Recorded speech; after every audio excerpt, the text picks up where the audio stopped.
Rogues! Happy Sunday, welcome to the Rogues Gallery.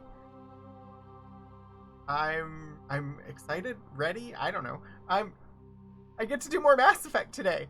I think we managed to pick up a side quest just before the end of stream last Sunday, so I think we have at least one more side quest to finish before we're out of options and we have to do main quest.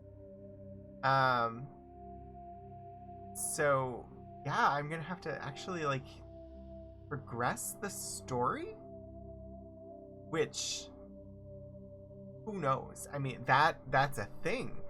But yeah, today is Mass Effect Day, and then at the end of stream we'll raid over to GaryCon Live for the Gax Pack, which is absolutely amazing ball of chaos.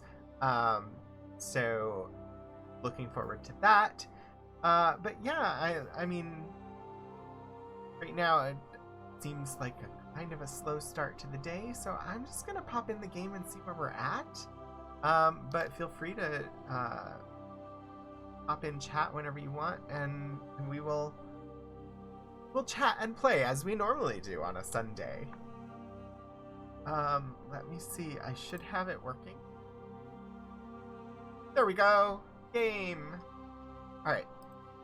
Let's hop in and see where we're at, because honestly, I don't remember. I've been playing too many games in the last week, plus working a full-time job. So, alright, we are on a planet.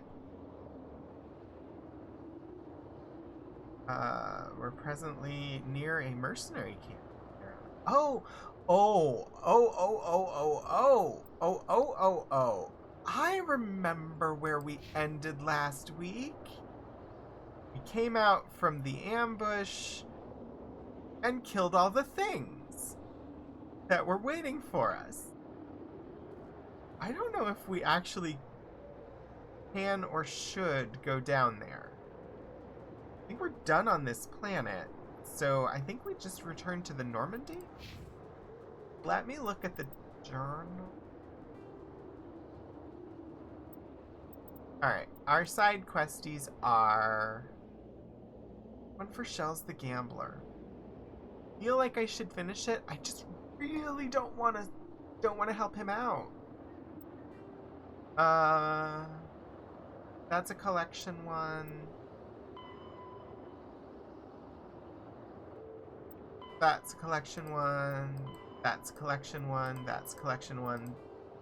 That's collection one. That one, we just have to wait for him to show up again. He's totally gonna murder us sometime. So yeah, I think I might have main quest. I'm a biotic specialist. I'm gonna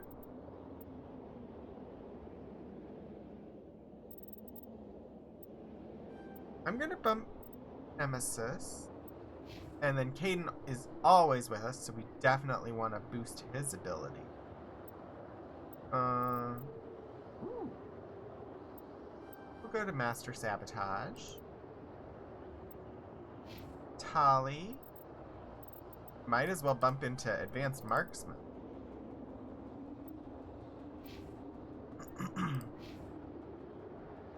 Alright.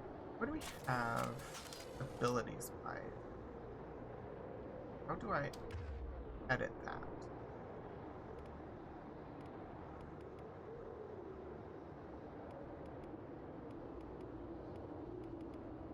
I think they're fine. Okay. Well, we should head back to the ship, I think.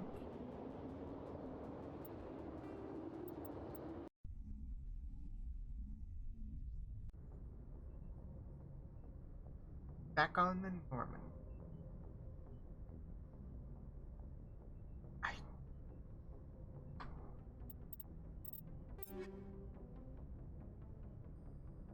Yeah, we totally cleared out the inventory. Okay. Yeah. Guess we go back to the Citadel first.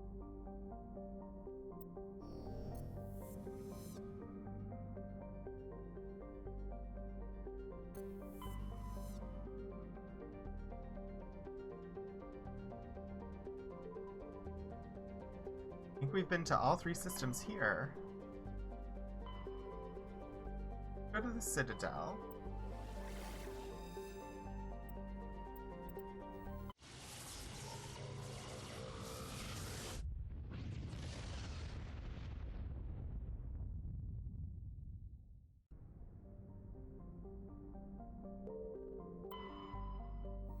Because there's only one side quest we currently have that we have not done because it seemed detestable and I didn't want to do it, but I don't want it sitting there in my quest log forever. So, guess we do it.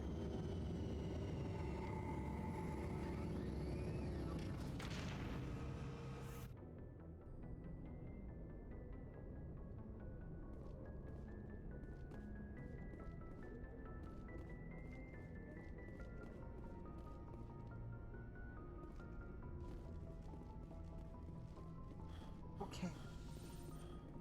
Exit the Normandy! Oh. I forgot that I had to actually pick a squad to go on to the Citadel, but that makes sense because I keep getting in firefights on the Citadel. Equalizing interior pressure with exterior atmosphere. Logged. The commanding officer is ashore. Exo Presley has the deck. Why what?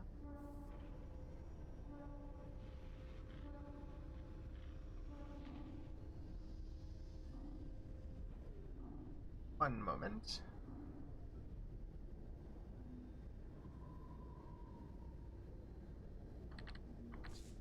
Fix my face.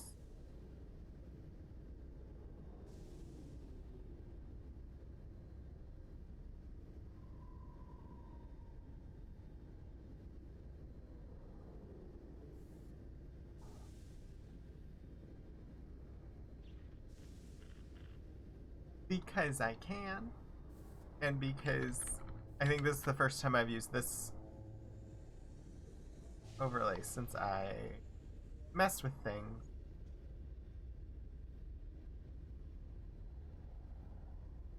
And I realized I was not showing up, cutting off my chin.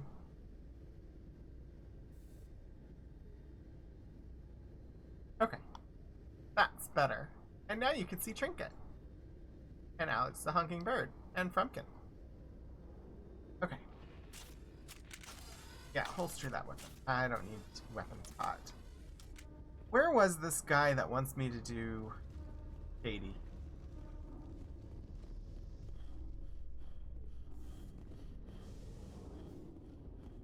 Admiral Kahoku, a respected member of the Alliance military, has passed away.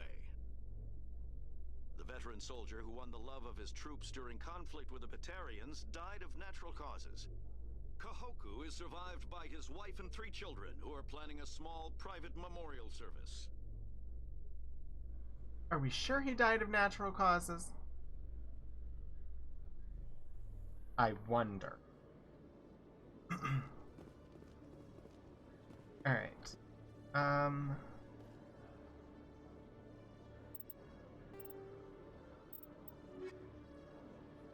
Shells the Gambler. Speak to Shells. It's outside Flux in the upper ward.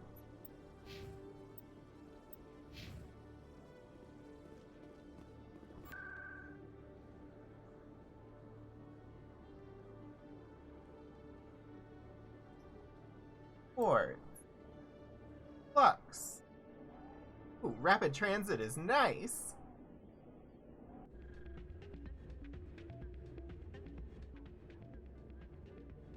Alright, you. Change your mind? You gonna help me record those wins? Can you do that? Isn't that illegal? It's illegal to use my system, but I won't use it. I'll sell it to others. I just need a few more wins recorded. I think I'll take my chances the old-fashioned way. Suit yourself. Well, Ah! congratulations to do. Goodbye. Change your mind? You gonna help me record those wins? I don't want to do it. Isn't that illegal? It's illegal to use my system, but I won't use it. I'll sell it to others. I just need a few more wins recorded. But it won't clear from my quest log if I don't do it. I'll help you out. Huh. I suppose I could let you try it. Here you go. When you've recorded enough wins, it'll let you know. Of course, if you get caught with the device, well, you saw what happened to me. Well, off you go. That data won't collect itself. Ah. Hi, Rykar! Oh, you're in the middle of an online festival. Great to hear live music, but not there. Well, thanks for dropping in, and my gosh, thanks for the 1,000 bits! That's awesome! Enjoy your festival. I'm doing the quest that I didn't want to do because it won't leave my quest log otherwise. Go to Flux and use the gambling machines at least 5 times. Don't get caught. Don't get caught tells me I should probably save before I do it.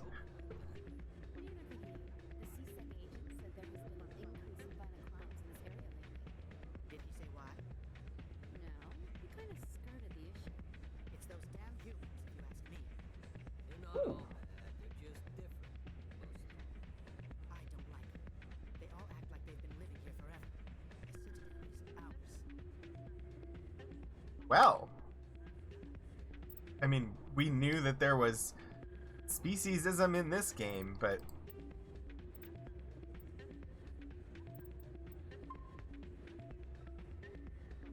okay. Have to use the gambling machines 5 times without getting caught. Play Quasar.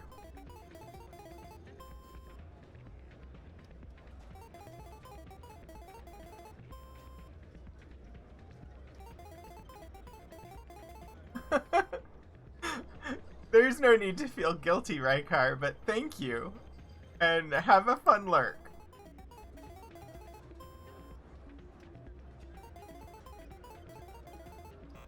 Oh. Oh.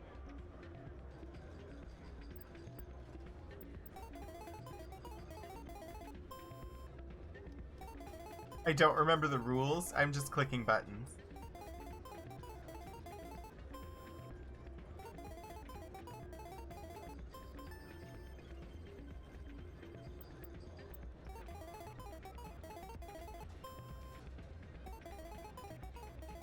I think it's like blackjack. Don't go over 21.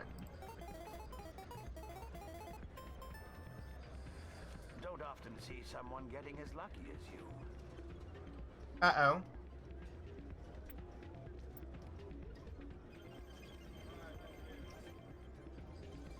I think that was a hint that I was about to get caught. Let's play the high stakes one.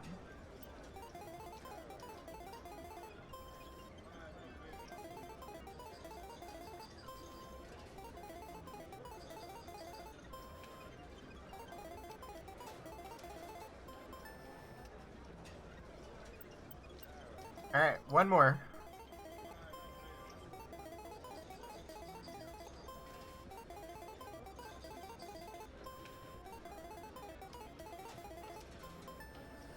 Your luck seems unnatural, human. Uh-oh. Alright. I think I've done it.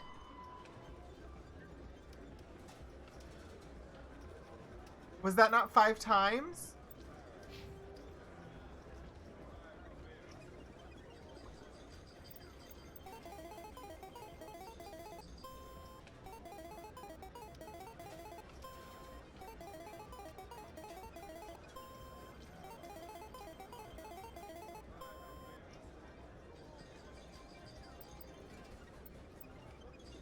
Go back to low stakes. I guess it's each time I individually play a machine.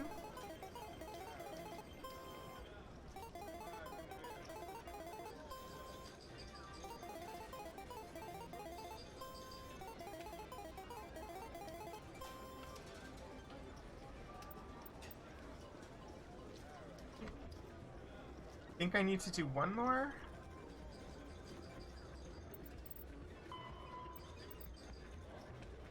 Use the gambling machines at least 5 times. We'll do one more, and that should be more than 5 times.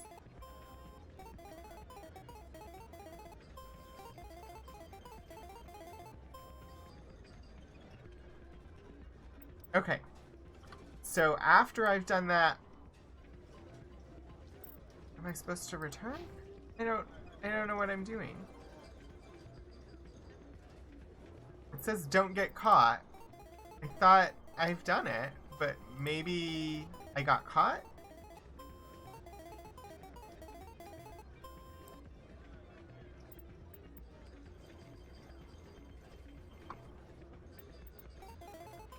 I don't understand.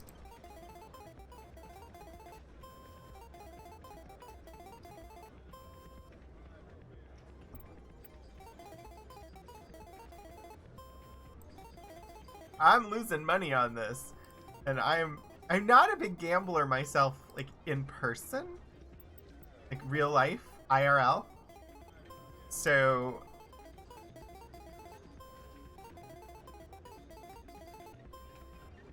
am I just supposed to do, like, you've recorded enough wins? No, I don't want to finish playing. It was like, how often do I have to do this? Alright. We've done your research for you. So, did you record 5 wins with the device yet? Yes. Here you go. I hope it's what you're looking for. Excellent indeed. This will provide me with invaluable data. You enjoy those winnings. I'm gonna get the system completed.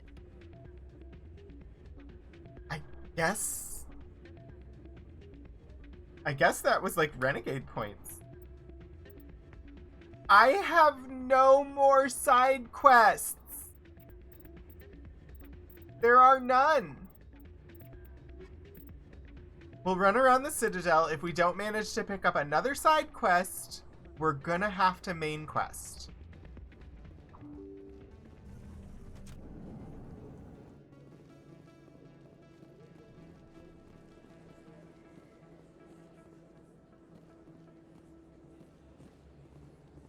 Anybody? Anybody have a side quest for me? Come on. I mean, if there truly are no more, we will progress the story. But so far, it's been side quest, side quest, side quest, side quest. Conrad Burner. I've been waiting for you to get side quest! I've got an idea, and I wanted to run it by you. What's on your mind? With so many human colonies being attacked, I'm not sure that one Spectre is enough. What if you signed me on as another Spectre? What? Why would you want to be a Spectre, Conrad? Because I wanted to show the Council what humanity can do, just like you. Oh. I'd make a great Spectre. No, you I wouldn't. know you're afraid to trust people after losing your team at Akuz, but I'd never let you down. Let's talk about trust, baby. What about your wife, Conrad? She trusts you too. Aren't you letting her down? What? I don't understand. Just be yourself. You know what keeps me going out here? Knowing that people back home are keeping humanity strong. You're right. I just got so caught up in all of it. I wanted to help. I'll go home. Thanks for setting me straight. Oh, I don't want to set anybody straight. I said be yourself. That doesn't mean, well, I guess for some people it means straight, but I thought he was gonna try and like murder us later on, but no. Oh my gosh, we literally have no more side quests except for the collecting ones. Cool. All right. Gonna continue running around, see if there are any side quests to pick up on the Citadel. Anybody? Anybody need help? Something. Hello. Done. Welcome to Moorland's famous shop. You want many good supplies, yes? Let me see what you have. Oh, you will be pleased, I think. He Very good leans things like I he's have at a to use. bar. View non-human armors.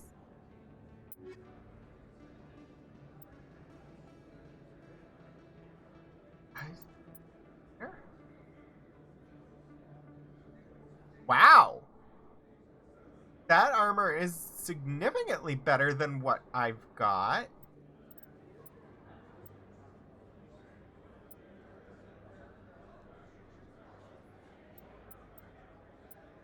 How much does it cost?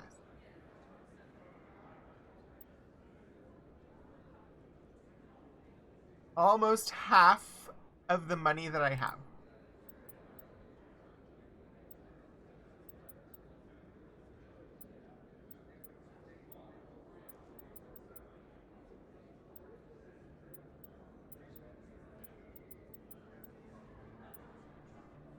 Is it worth it? Medium armors offer an increased level of protection, but also increases movement penalties, affecting weapon accuracy. Soldiers need extra training to wear it. Buy?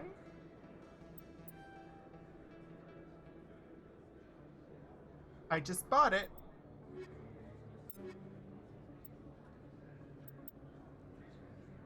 Heckin' awesome.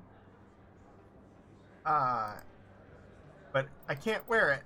Neither can Caden, and neither can Tali. I spent money on that armor and I can't use it. I thought I could wear medium armor.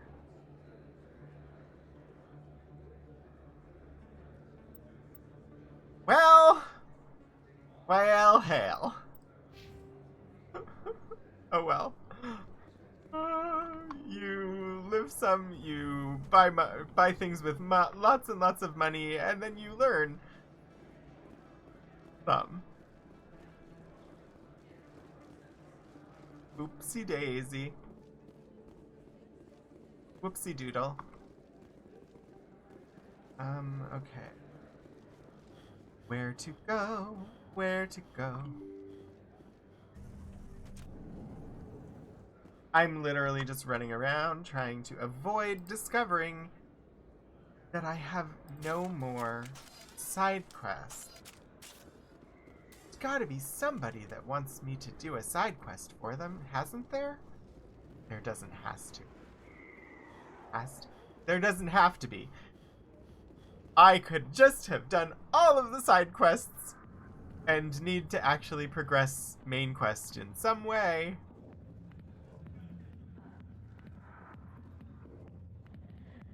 Patron, no names. Went to the bar with a patron with no name. That didn't work.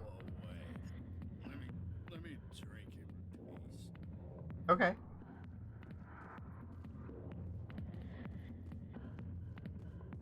Locked. That one is locked. Alright. We're in the seedy underbelly of the Citadel. I wonder, before people came here and turned that into a bar, what it was actually for.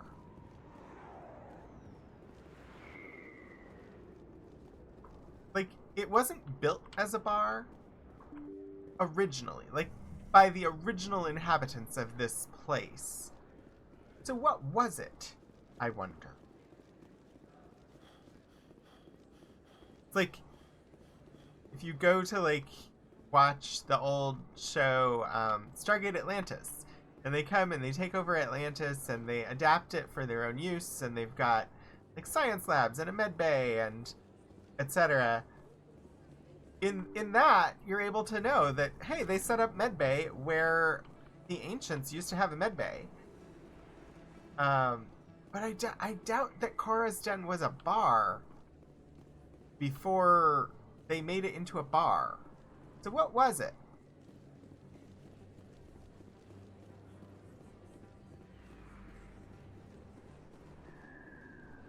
Med cleans, digital rapid transit. I don't know. Where have I not been?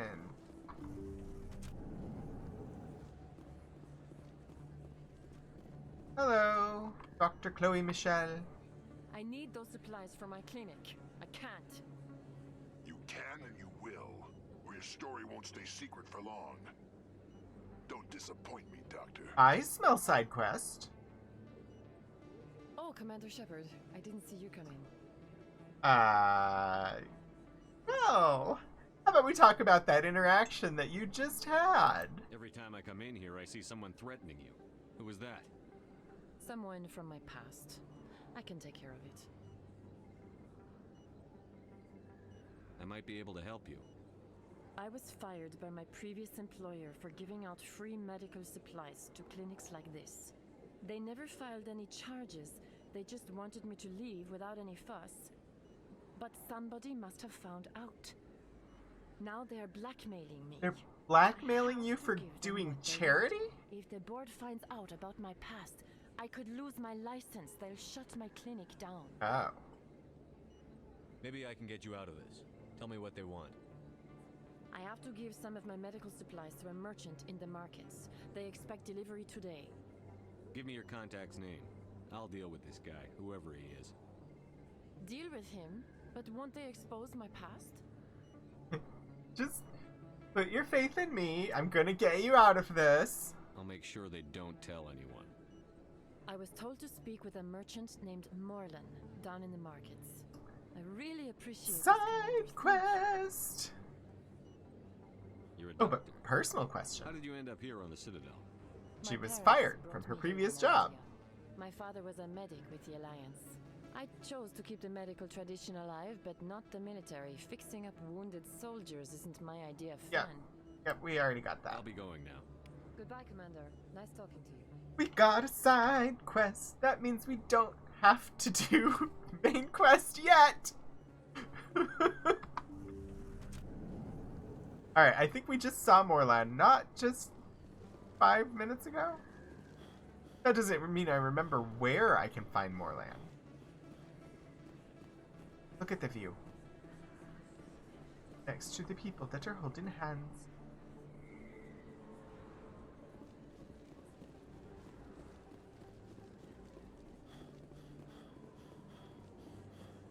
Alright, I believe if I go in here, it is the markets, and then I go downstairs.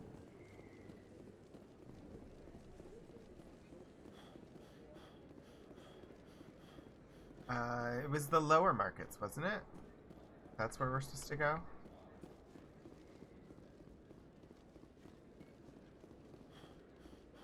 Shepard, go down the stairs. Alright, Morlan. Hello there. Welcome to Morlan's famous shop. You want many good supplies, yes?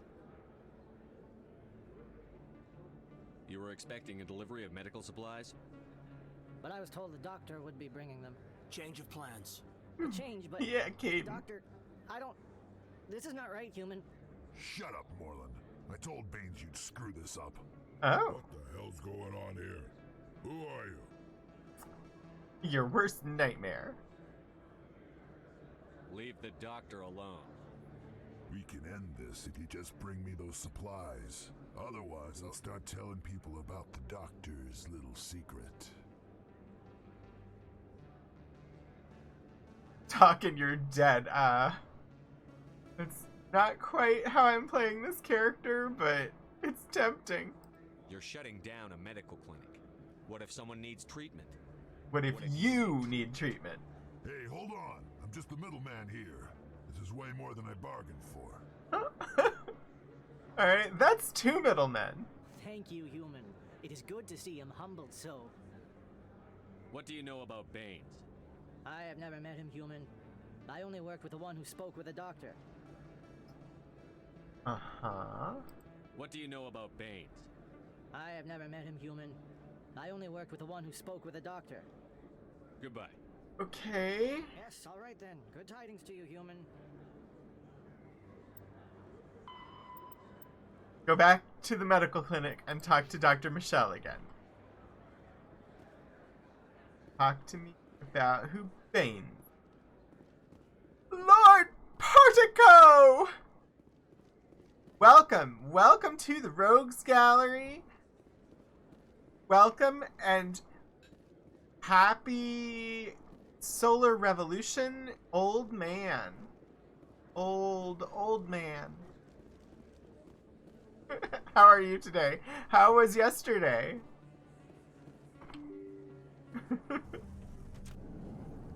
I am actively avoiding main quest.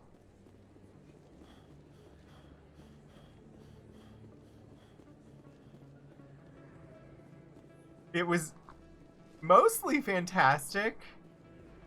Mostly? Oh, a massage and a cute boy. That sounds... honestly, it sounds like it was absolutely fantastic. Ab-fab for short.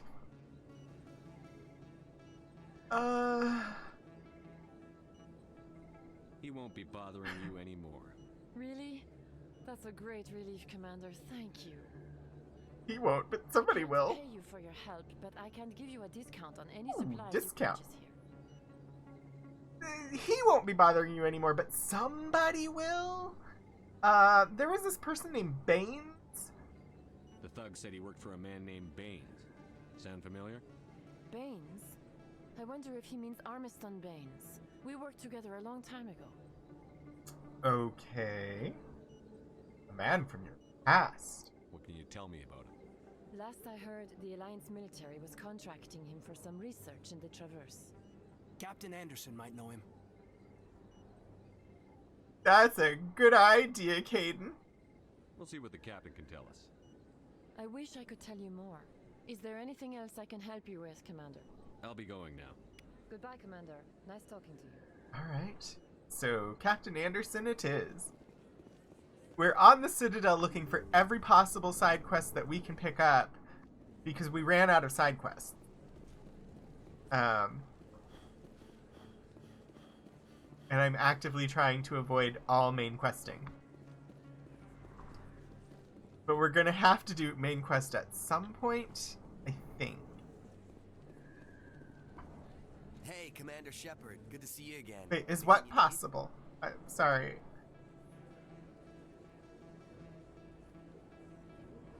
I have to go. Don't need anything from you. You're probably real busy. Well, see you around, Commander.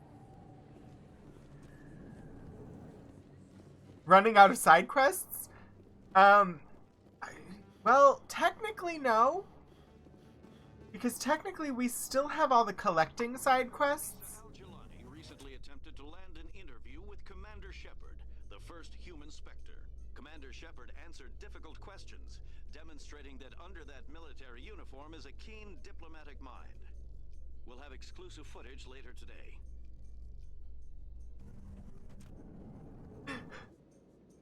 Adds a third thing to the list of certainties: death, taxes, and main quests. You can't avoid it forever.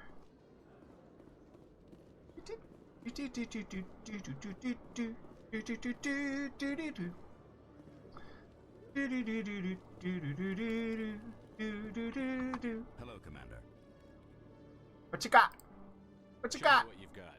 I'll open the rare stock for you, Commander. Enjoy.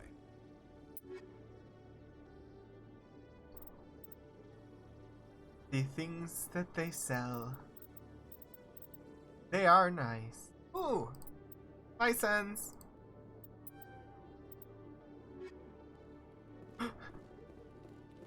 Honestly, that's the... I buy the licenses more than anything, and I've not used one yet. So, I may not be doing the buying and selling quite the way it's intended.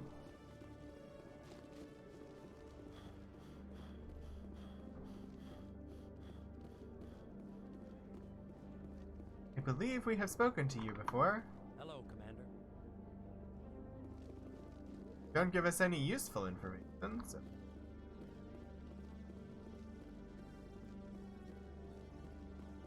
Good to see you, Commander. Okay, nothing from you. Do you ever get, like, flashes of, like, the memory of a taste of something that you can't immediately identify, but you know the taste. I just had that a second ago of like, I don't know, it was something, just the memory of a taste. It brought to mind,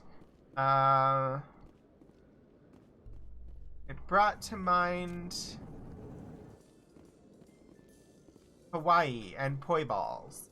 And actually, it might have just been a memory of the taste of poi.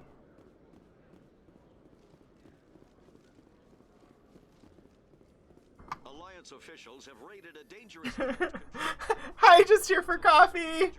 All hail Maine Quest!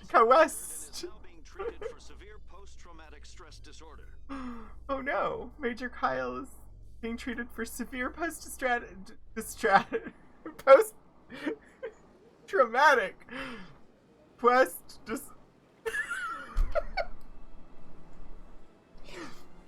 My apologies for being unable to speak. Post-traumatic stress disorder, not post-traumatic quest disorder.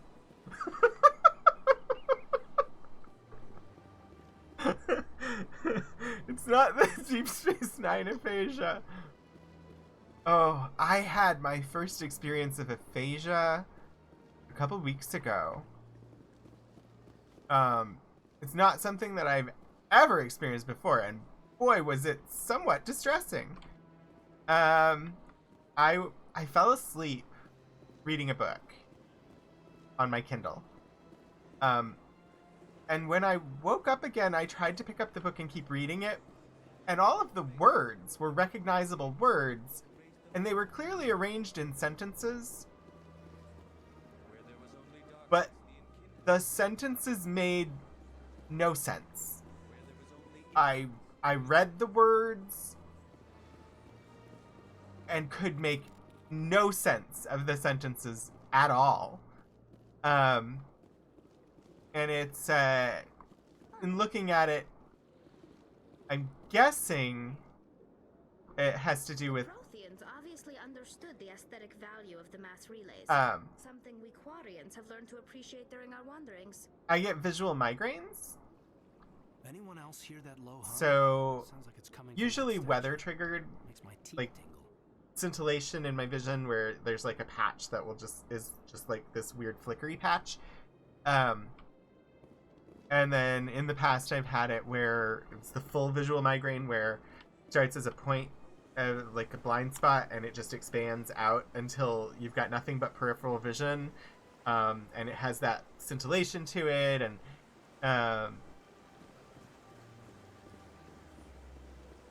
so I've experienced visual migraines in the past, and apparently one of the potential symptoms of visual migraines is aphasia. So that was fun and interesting and new. I don't like you, Barlavan. Earth Clan. How can this humble servant be of use to you? I've asked you all of those before. I should go. Goodbye, Commander.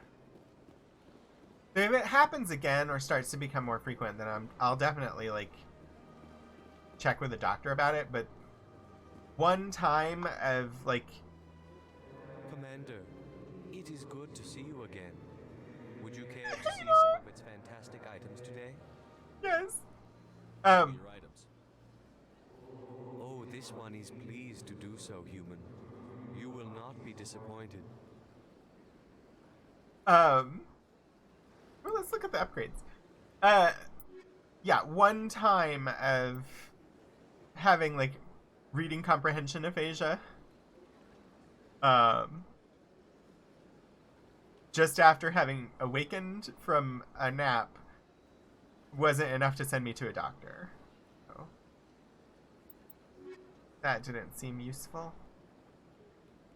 I love the Paynar shopkeeper. How are there no side quests for me to pick up? Is it because time hasn't progressed because I haven't done main Main Quest?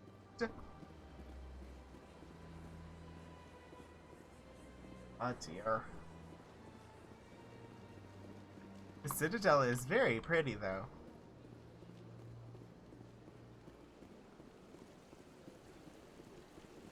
Oh, there's a giant Krogan statue. How have I never noticed that?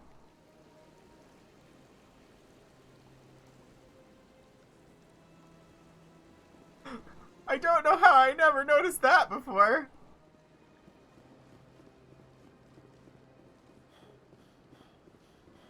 Okay, I need to cross over to the diplomatic suite, I think, so I can continue with the one side quest that we have to try and help the doctor.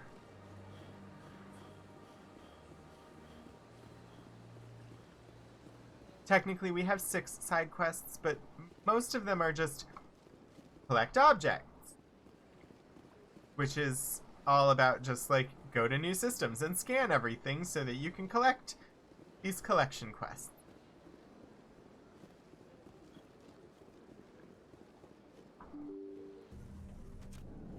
Hello, door. I don't know why I'm saying hello to the door.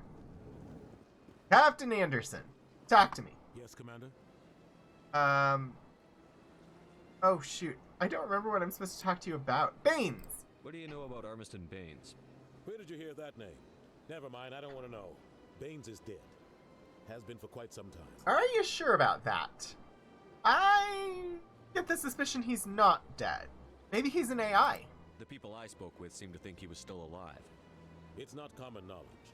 Military is keeping it under wraps. Baines was doing some high-level work for the Alliance. Stuff even I So you literally lied to me a minute ago. Dead on a drifting scout ship. Everyone suspects it was foul play, but it was never officially investigated. Scout ship? What can you tell me about the ship? I don't know much about it. You should talk to Admiral Kahoku. One of his crews discovered Baines' body. Oh, talking about Admiral? I spoke to Kahoku. He never brought it up. You should mention Baines the next time you see him. See if he'll tell you anything. Is there anything else, Commander? No. I should go. I'll be here. I should go. I should go. Always I should go. I love the matching outfits. Shepard and Caden in matching armor. This is perfect. Alright. Oh! Oh! No! That resolved that quest for now. I have no more side quests!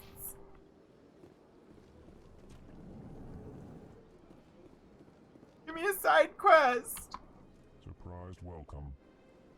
You have returned, human. Panic! Inquiry. Panic and chaos! What can I do for you this day? You can be amazing. Tell me more about your species. Genuine enthusiasm. I delight in telling the history of my people. It is agreeable to share our culture with others. I'd like to know more about the culture of the Elcor. Frankly, we Elcor prefer New side quest. Put out the fires on the Citadel. Colonies to the confines of space travel. Our society is built on small, tight-knit groups. Though we are always welcoming to outsiders, our government tends to be very stable. Our people are not very comfortable with sudden changes. They're awesome. Sincere farewell. The Elcor To you, human. and the Hanar Your time on the Citadel. are, I think, my favorites. I think I have to... I think Ma'in Kawest is coming for me.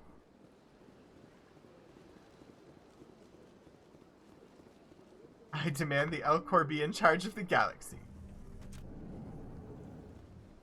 They seem remarkably honest. Spoken to all of these.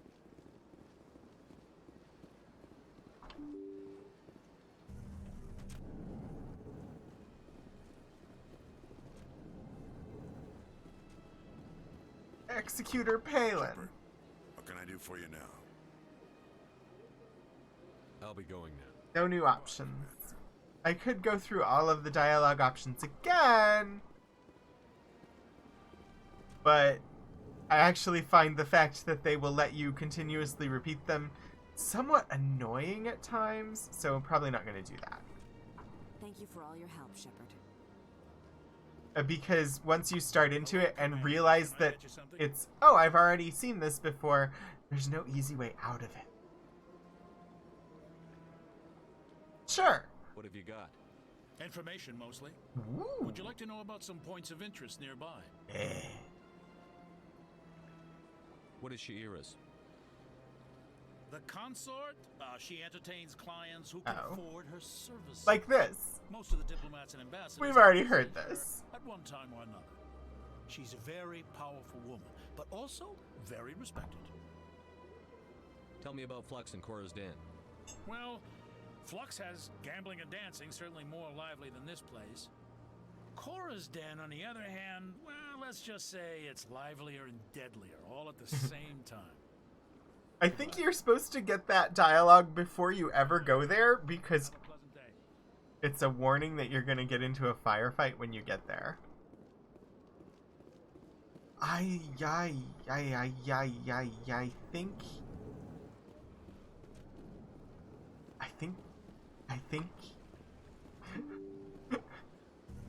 Sorry, I'm repeating myself over and over and over and over again. I think it is main questing time. Let's check the journal. So our options are Noveria or Pharos. Noveria, the Council has received reports of Geth interest in the corporate research colony of Noveria. The Council needs to know why. Or, the Geth have attacked the world of Pharos. Your primary objective is to go to the Zhu's Hope colony to investigate what Saren is after, and why he sent his Geth troops to the planet. So, aftermath of battle, or reports. Honestly, I don't care which order we do them in, so I'll probably head to Noveria first, because it's the first one in the list. Let's find a rapid transit and get to the ship, because we have to do some main quest.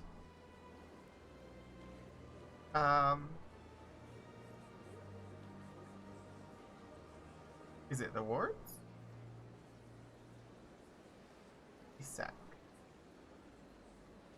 C-Sec, isn't it?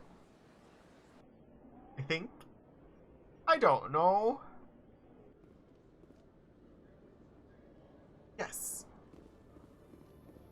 I remembered how to get to the ship. It looks like you got some dirty looks back there. Many think less of Quarians for traveling in the flotilla and for creating the Geth. They see us as scavengers, little better than thieves. Forget them. Anyone that ignorant isn't worth listening to anyway. I'm trying to remember. I've looked up a couple times to see who voiced Kaidan. I like his voice. I don't remember what other characters he's voiced. Stand by, shore party. Decontamination in progress. Decontamination in progress. Okay. Logged. The commanding officer is aboard. Exo Presley stands relieved. Okay. Noveria, here we come. Time for some main questing. But hey, after we do this main quest segment, there's a possibility that all of our friends will tell us different things on the I've already forgotten the name of our ship again. Not the Tempest. The Normandy. Wow.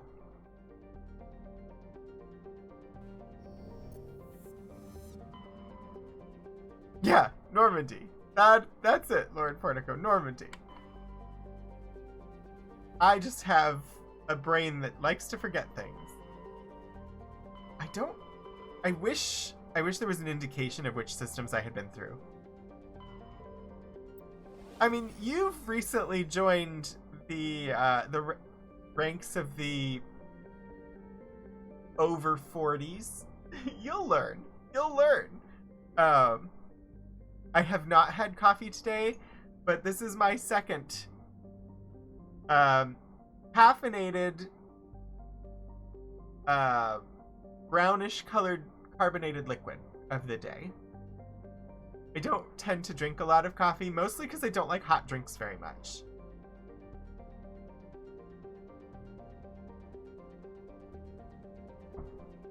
Have we been to Fortuna? Or Strenuous? Strenuous? It's strenuous! We could go there and... Yeah, we'll go there first.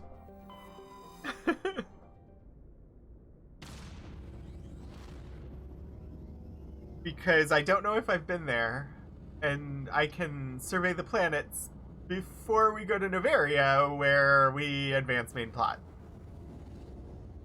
Yes, indeed, Lord Portico had a solar revolution complete yesterday.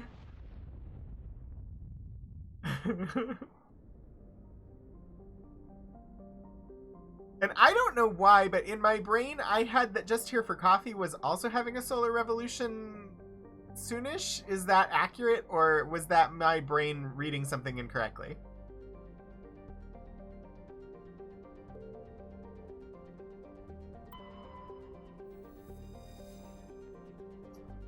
Wintania. Hard data on Wintania is very limited. Oh, I'm way off there. Okay. I must have just been reading something and not connecting the dots. I thought there were multiple birthdays happening in close succession. I knew Lord Portico's for sure, but honestly, I've been so sleep deprived and doing so many things over the last week that I probably just made it up. Hard data on Wintania is very limited. When the system was charted by the Alliance surveyor Coupe, only a small, unmanned flyby probe was spared for the distant world. It is a small rock and ice planet with a trace atmosphere of krypton and sulfur dioxide. Normandy's more detailed survey suggests the frozen terrestrial may be a suitable target for mining. While it is largely water ice, mapping of mass concentrations suggests it has a core of pure aluminum. Orbital period 82.2 Earth years, radius 3,198 kilometers, day length 32.5 Earth hours, atmospheric pressure 0.03 Earth atmospheres, surface temperature minus 237 degrees Celsius, and surface gravity 0.2 G. And I know it's atmospheres, but every time I try to read it quickly like that, it comes out atmospheres.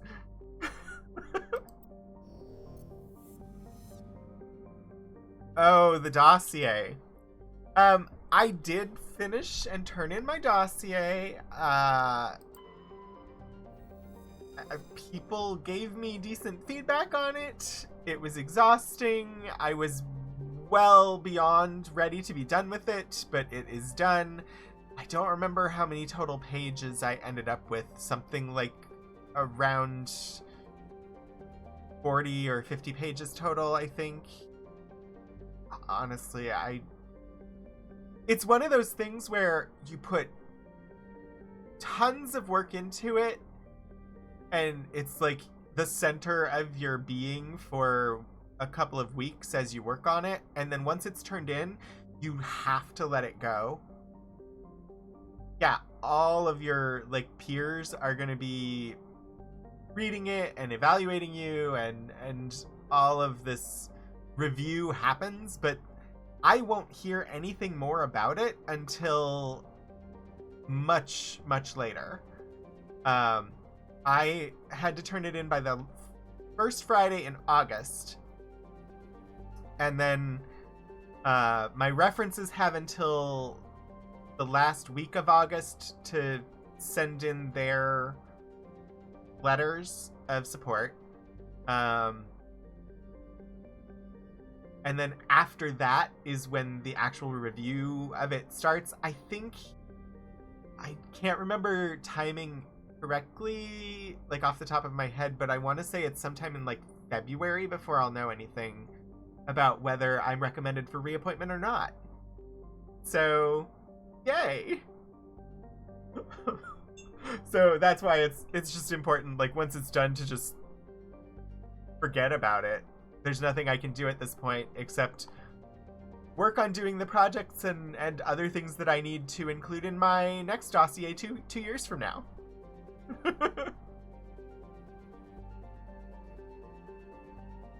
Thank you, Lord Portico. 2 years from now, I need to have identified people with roughly equivalent jobs of mine at other institutions who don't know me to have as reviewers of my dossier. Because part of the 6-year review process is to get it reviewed by people who do the same job at another institution, who have to be on the tenure track or equivalent tenure track and have to already have a tenure equivalent, but they're supposed to basically do the same job as me. Well, my job is not exactly the same as most. Anyway, it'll be hard. I have to compile a list of potential reviewers, and then the committee sends out a request to them to have them do the review. And yeah, I just have to compile the list, but they can't be people who I've worked with on a project or who know me pretty closely. But at the same time, I'm also supposed to have made such a significant impact in my field that basically the entire field knows me.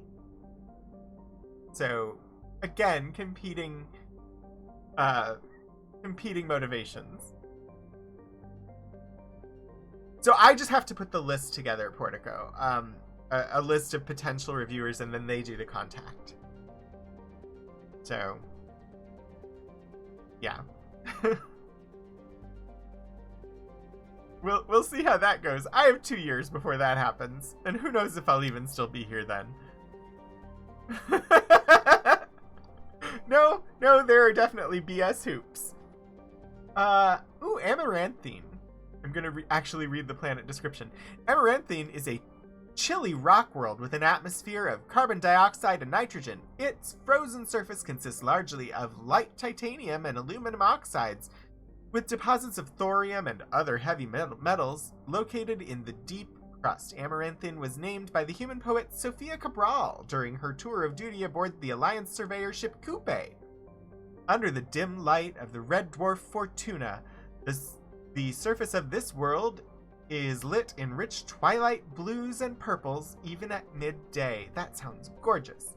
Orbital period 12 Earth years. Radius 6,694 kilometers. Day length 59.7 Earth hours. Atmospheric pressure 1.19 Earth atmospheres. Surface temperature minus 178 Celsius and surface gravity 1.16 G. And we can land. Should I read the other planets and then land? Yes, that's been the modus operandi. Theramlon. My brain wants to say Thremulon, but it's Theramlon. Theramlon is a frigid world with a thick nitrogen argon atmosphere. The crust consists of silicates and various unremarkable ores, but is surprising rich in phosphates. Since the atmosphere lacks free oxygen, the phosphates are relatively pure and could be of value in the manufacture of fertilizers and incendiary ammunition. Orbital period 31.4 Earth years. Radius 5,492 kilometers. Day length 69 Earth hours. Nice. Atmospheric pressure 17.11 Earth atmospheres. Surface temperature minus 134 Celsius. Surface gravity 0.7 G.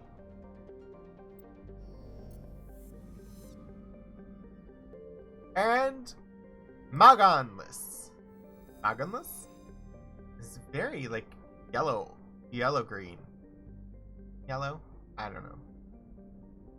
Magonless is a rock terrestrial. Really? With that atmosphere? with an atmosphere of sulfur dioxide and trace amounts of helium. Scans reveal ancient lava plains on the surface, implying a geologically active past. The crust consists of sulfur and basalts, but the planet's mass suggests a core of iron and heavier materials. Cursory drill coring suggests the possibility of simple subterranean life. Orbital period 2.4 Earth years. Radius 7,708 kilometers. Day length 33.2 Earth hours. Atmospheric pressure 1.03 Earth atmospheres. Surface temperature minus 150 Celsius. Surface gravity 1.1 G.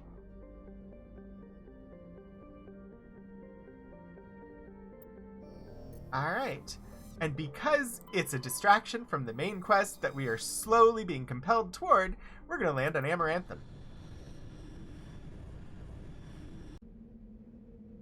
With our boyfriend but he doesn't know it, Caden and Tali. Because who else would we go to the surface with?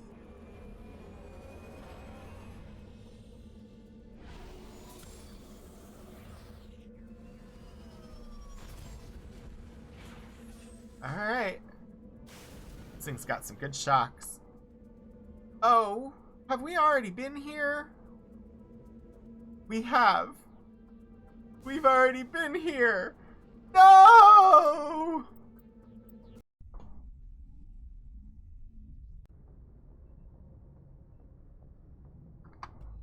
I thought it was going to distract us from main quest.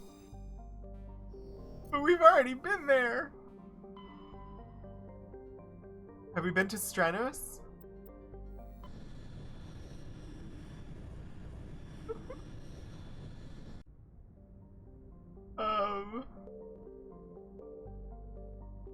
Thessalgon.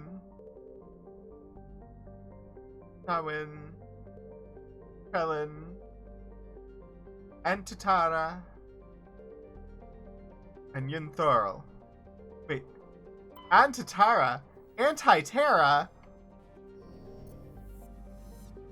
Main quest. Oh look, let's survey the entire galactic sector! Indeed. Indeed, indeed. I'm almost 100% certain we have been here, looking to see if there's a planet to land on so that I can confirm. There is. Let's land on Shawin. Level 1 cold hazard. I'm certain we've been here. No!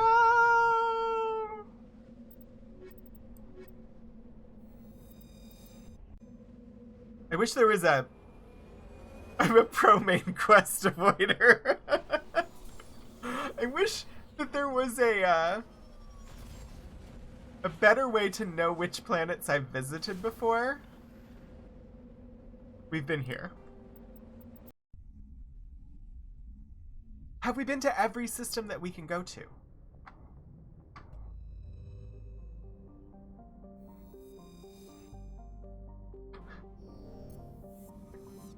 See, that would be an option. Like, we don't have to go to Novaria. We've been to the local cluster. We've been to the, but have we been to all of these? Like, have we been to Hawking Ada? So the local cluster, this is the Sol system. We've been there. Exodus cluster has Asgard and Utopia. We've been there. Artemis Tau, Sparta, Knossos, Athens, and Macedon. We've been there. Hades Gamma, Antaeus, Dis, and Farinata. We've been there. Gemini Sigma, Ming, and Han. We've been there. Darn it, we've been to all of them. Argos Rho. Hydra! We've been there! Oh, there's another one in Phoenix. We've been there too. Voyager? Yangtze. Amazon. Columbia. We've been there. Armstrong Nebula? Oh! Side quest! Normandy, Admiral Hackett here. We're getting reports of a marked increase in Geth activity in the Skillian Verge. Surveillance drones have identified Geth outposts on 4 different planets in the Armstrong cluster. We need someone to take them out. Do tell, do tell! Do we have any idea what they're after? Hard to say. They may be just gathering intel on us. Or maybe they're setting up staging grounds for hit-and-run attacks on human colonies. Okay, or worse. Could be the first wave of an invasion. Let's hope not. We need someone to investigate this, Shepard. Finding Saren is still your top priority, but you've got experience fighting the Geth. You're the logical choice to take out these outposts. We're transmitting all the locations of known Geth outposts in the Armstrong cluster to the Normandy now. Admiral Hackett out. Okay. So, related, we got a freaking side quest! Sweet! We have 4 systems here. Vamshi, Hong, Tereshkova, and Gagarin. Or Gagarin. Armstrong, Gagarin, Tereshkova, Hong, and Vamshi. Okay. I know they're references to early spaceflight. Neil Armstrong, Yuri Gagarin, Tereshkova, Valentina Tereshkova,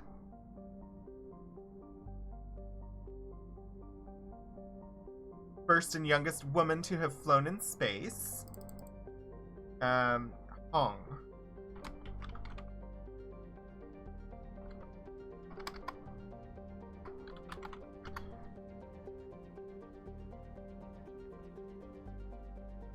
I don't know.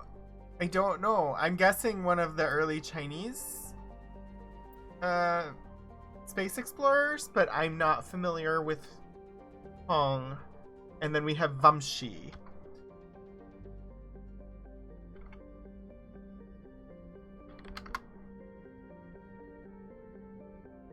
Oh, hey, look at that. Mass Effect Wiki for the win. Okay, so Armstrong, first man on the moon. Gagarin, first man in space. Hong, first Chinese satellite. Tereshkova, first woman in space. But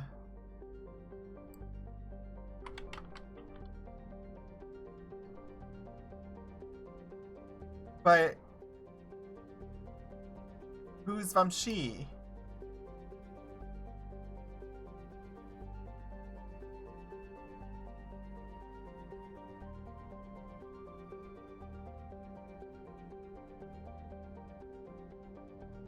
According to the wiki, it doesn't, other than being another name for Krishna.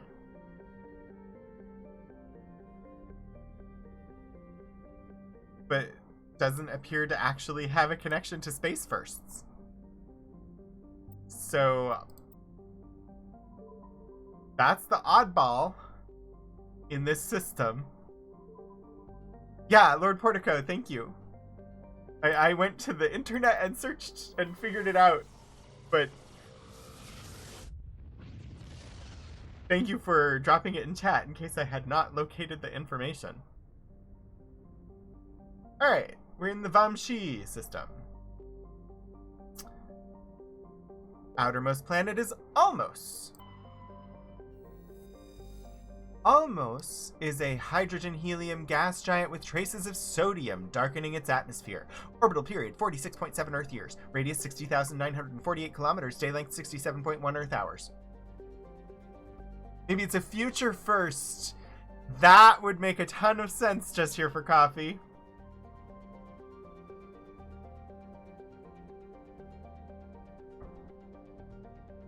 Trying to think. Did the Indian Space Agency exist before this game came out? Probably did. But it could be like a future reference to a first of the Indian Space Agency or something. having watched enough Doctor Who, India being a space power shows up in Doctor Who a lot. It also shows up in other science fiction quite often as well. Mostly in a lot of like dystopian sci-fi where like the moon rebels or whatever. Colonies on other planets vie for their independence because it's expected that India will be a pioneer in space colonization because of their massive population. And that is like speculation in a lot of sci-fi. That's also why China gets put in to a lot of stories of space colonization. Pragal is an enormous terrestrial world with an atmosphere of chlorine and ethane. Its surface is mainly composed of sulfur with deposits of aluminum. No landing has ever been attempted here. Orbital period 17.8 Earth years. Radius 10,510 kilometers. Day length 49.8 Earth hours. Atmospheric pressure 1 Earth atmospheres. Surface temperature minus 131 Celsius and surface gravity 1.1 G. We can survey it. Turian insignia recovered! While scanning the planet Pragal, you discovered several marker buoys orbiting it. Chief Engineer Adams secured some high-res optical images of the buoys, which appeared to have been neglected for some time. Each one was marked with the Baitika colony insignia. Wow, there's only 3 planets in this system. Magi, I don't know. Magi orbits the Vamshi binary giant stars. Vamshi A is a blue star of spectral class A4111, which burns at half again the temperature of Sol. Vamshi B is an aging red giant of class M5111, over 220 times the size of Sol. Magi has a thin atmosphere of methane and carbon monoxide. The difference in temperature between the hemisphere facing the suns and that facing deep space causes constant wind, stirring the silica and sodium dust of the surface. Unsavory characters from the Terminus systems occasionally use Magi for forms of cruel sport, dumping slaves, hostages, quarreling shipmates, or even, when bored, vicious animals on the surface. One must kill the other before they will be rescued from the lethal radiation of the giant stars. Orbital period 5.9 Earth years. Radius 5,727 kilometers. Day length 55.3 Earth hours. Atmospheric pressure 0.42 Earth atmospheres. Surface temperature minus 121 degrees Celsius and surface gravity 0.85 G. And we are gonna land on this planet because it is not main quest.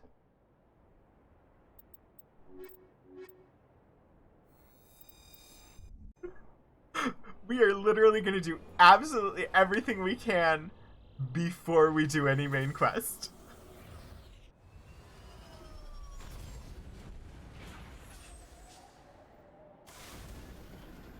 Alright. There's some debris. There's an anomaly. And there's a Geth outpost. I think that's Geth incursions. Eliminate Geth outposts, so it is an official side quest. And we're on this windy red world. Alright. Driving around in my Mako on a red world. We're gonna have fun. Ooh. Boingy, boingy, boingy. Hey, mineral deposit. I see a mineral deposit.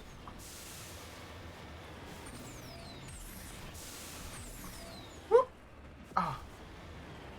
Playing Flip the Mako is really fun. It's more fun when I actually succeed.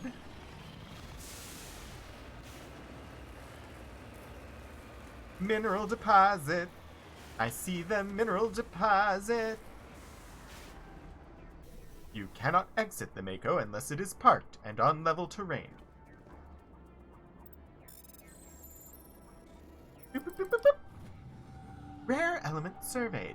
You have successfully surveyed a large deposit of thorium.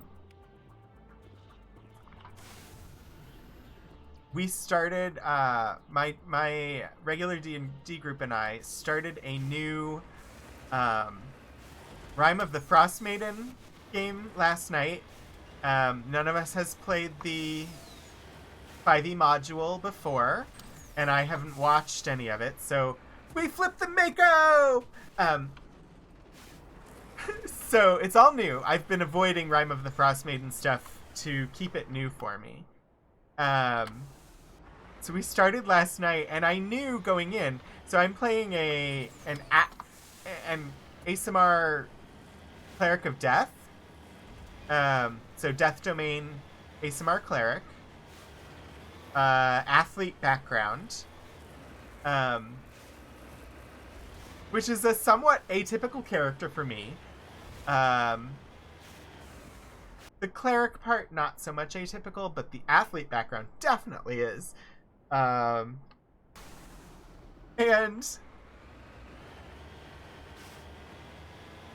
I knew going in that I built this character as a himbo. He is a jock, and he's not smart. And so I knew going in he was going to be a himbo, and I built this character months ago before I ever saw Dariax on Exandria Unlimited. Dariax is definitely an inspiration for how I'm playing him, though. But as we started playing the game last night, I don't want to go to the Geth Outpost first. I was just exploring this field. Turn around! Every now and then I run for all of the objectives that are not the one I'm here for. So he ended up being like a surfer dude himbo. Like, totally a surfer dude himbo. And that happened because early on in an interaction, he ended by saying dude to somebody, and then from then on, it was like I was in a Bill and Ted movie. So, my current character is Scourge Aasimar, Cleric of Death, who's 40 years old and talks like Bill and Ted.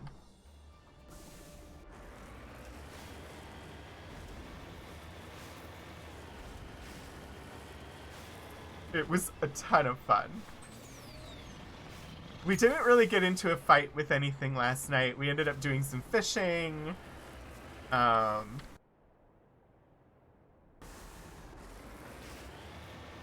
that was about it. We did, Hi, Sonar Fate Art. Yeah, I think he went over well.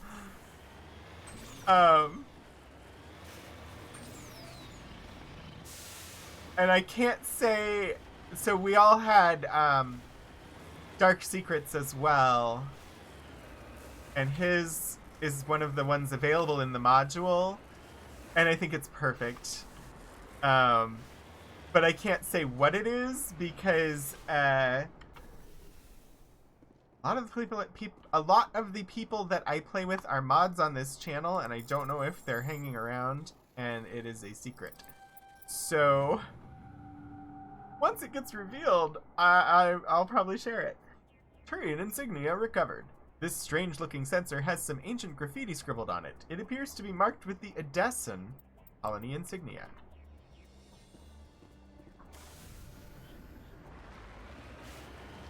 But so this is my very first hat trick. I will do so. Let me park on level ground. Dealer's choice. I'm too comfortable. All right. I think I hit the right buttons. I have to watch and wait and see if it works.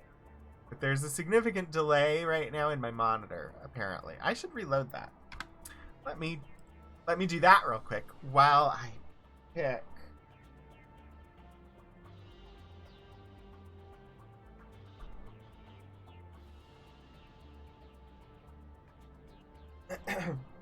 How about we go for the fishing boat captain hat? Zoop! There's the hat trick. I've got the this is the Greek fisherman's cap. A lot of my caps are from Gurin Brothers, and this is one of the ones from Gurin Brothers. It is the Greek fisherman's cap, according to them.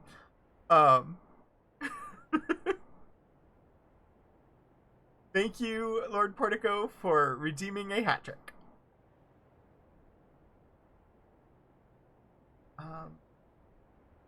Yeah. I don't know what I'm doing right now. Let me go back. Game is somewhere.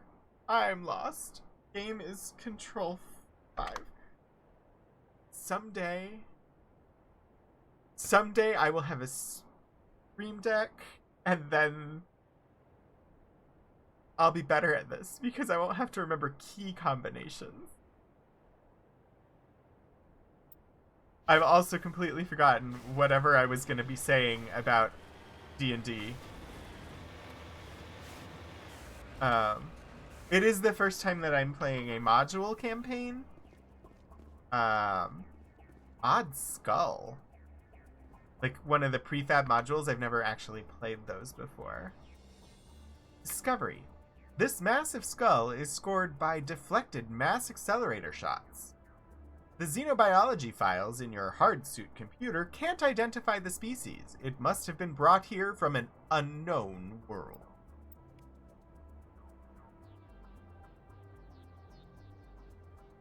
Okay.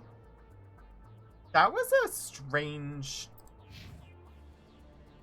Like, I didn't really get anything from that other than flavor. Which flavor is nice, but unusual. Usually that would be accompanied with like an ambush or scientific research points or something like that. Jump, jump. And I said jump, jump, and my brain said crisscross'll make ya. So that tells you a little bit about my age.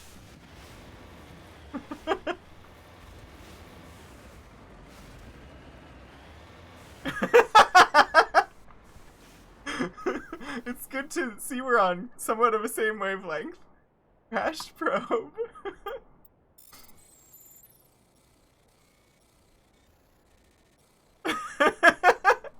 I mean, that was middle school, so... I mean, it was not terrible. I'm trying to think. Liz was posting the other day about the first album she ever bought, and I was thinking, what was mine? And I think I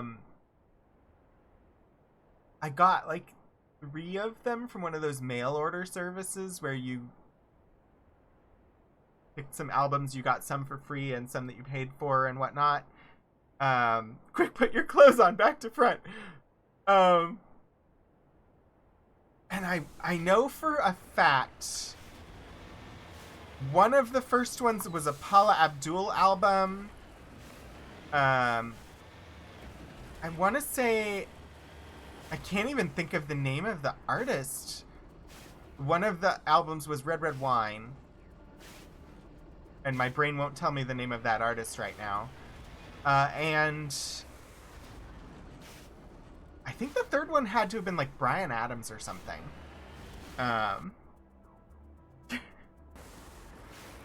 Which tells you a lot about my like late middle school listening habits.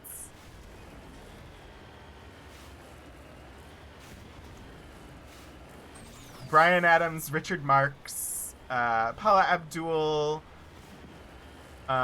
Those were the things I listened to.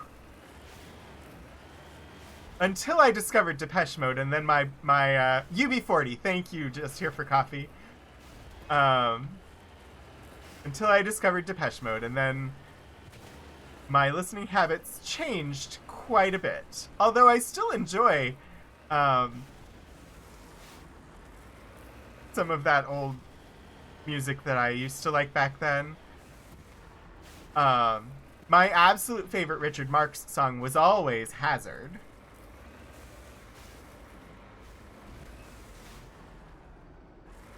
Which, if you don't know it, it's a very narrative song about a guy who's not liked by the town and gets accused of murder. And needs to get out of the town or he's gonna be killed, essentially. Light metal surveyed. Large deposit of beryllium.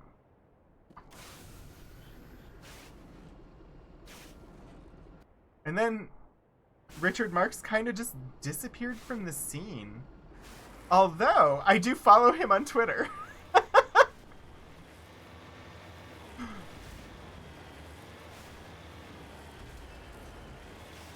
That one starts out like, my mother came to Hazard when I was just 7. Even then, the folks in town said with prejudiced style, that boy's not right. And, sorry, that went a little bit low for my voice. But, I think I connected with that song because I was a closeted gay, and it tells the story of a boy who, even at 7, the town said he wasn't right. As in, they were unaccepting of him. And so I'm guessing that's why I connected with that song quite the way that I did. Alright, let's get up this hill and go find this Geth stronghold.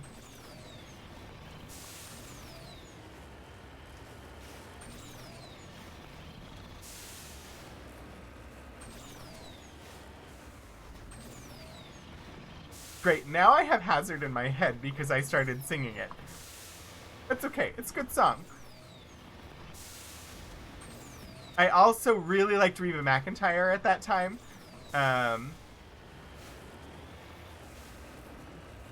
Ooh, another mineral deposit. And there are shitty things near it. We have claimed this mountain.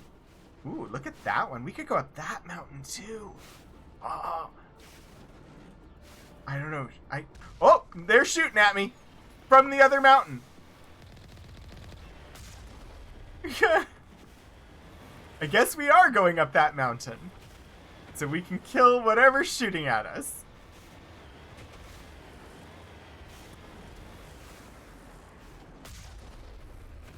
I don't know. I was just shooting. Oh, I see you. You're gonna die. Yes, you are. Whoops. And then I got into, like, musical theater, and everything changed. Not that I wasn't into musical theater, just that I got really into it. Uh-oh. Ah! Stop shooting me!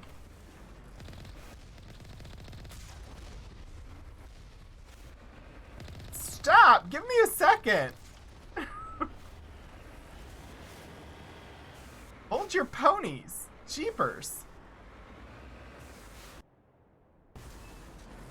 I was just going after the mineral deposit, for cripe's sake.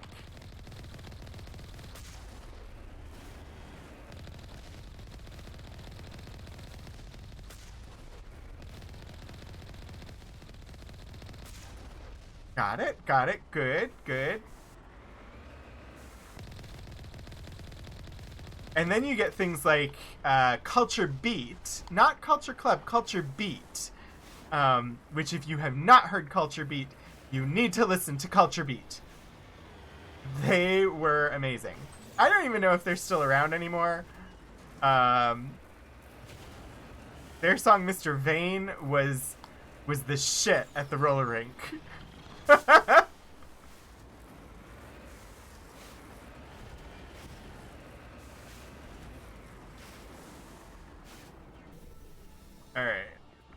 Magnesium deposit.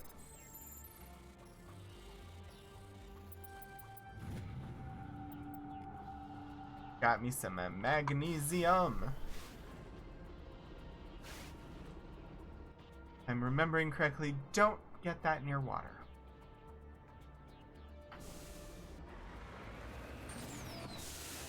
But I also might not be remembering correctly. It's been a while since I thought about chemistry and chemical reactions. Oh, I'm correct! Yay!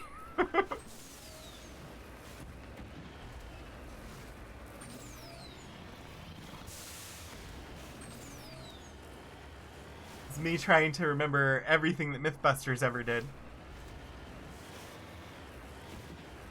Oh.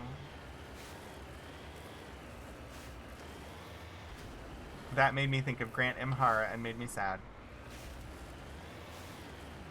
Uh-oh. Shoot the things! Shoot them dead!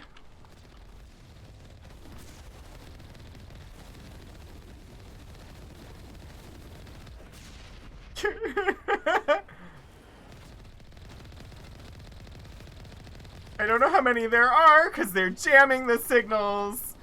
Am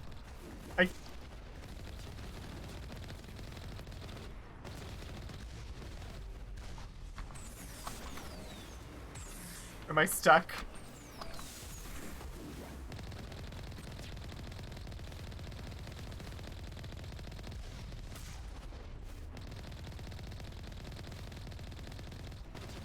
Shit. This is not a great position to be in!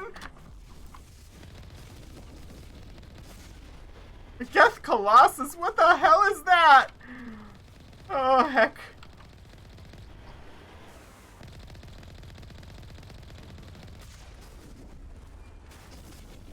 How do I repair? I don't remember how. Oh, there we go. Must stay away from the Geth Colossus until I'm done repairing.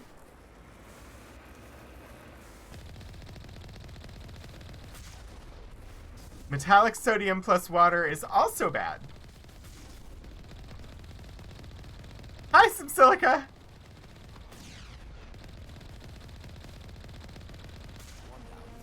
Three? Oh, on the other planets. Wow. The terrain really made this fight much more complicated, but it was fun. But we cannot leave until we crest this mountain.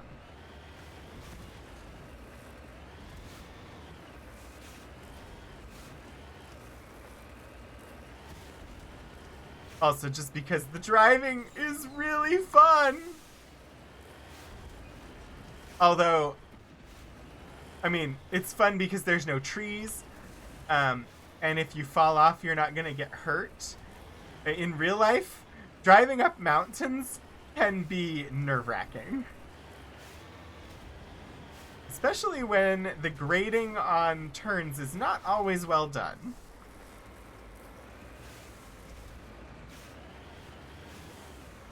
Oh. Wait, this isn't the peak. That one's higher. Must go to highest point. I'm king of the world! Also, there's a freaking crater here.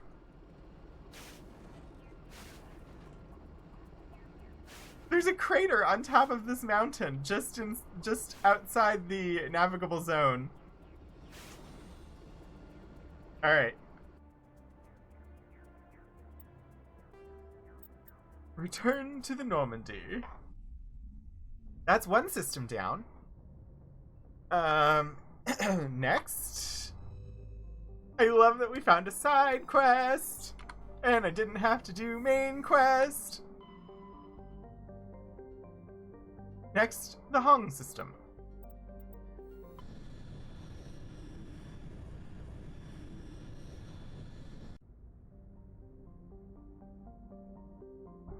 as always, we'll start at the outside edge with Treagear.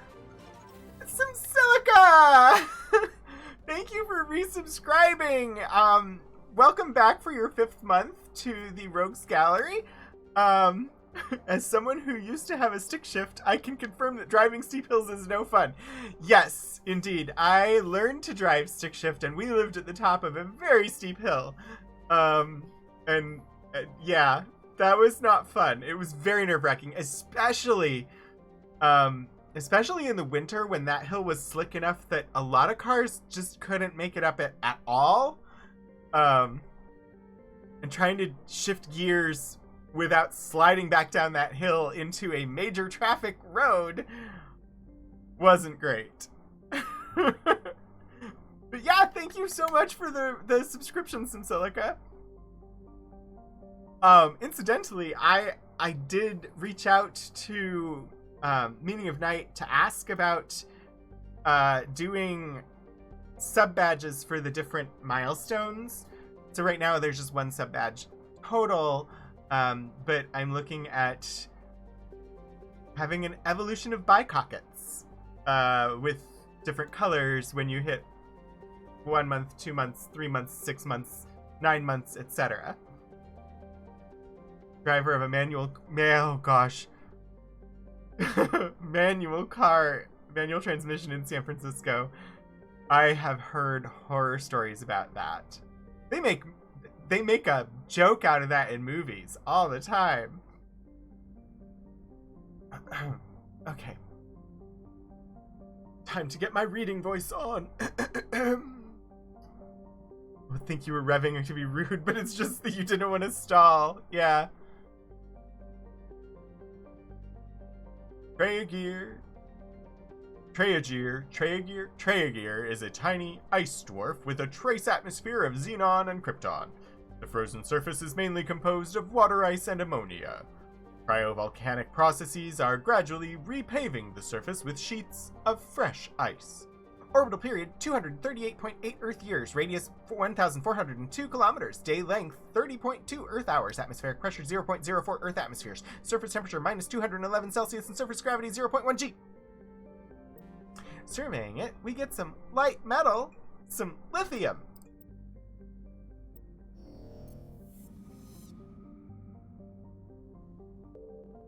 The Shaka?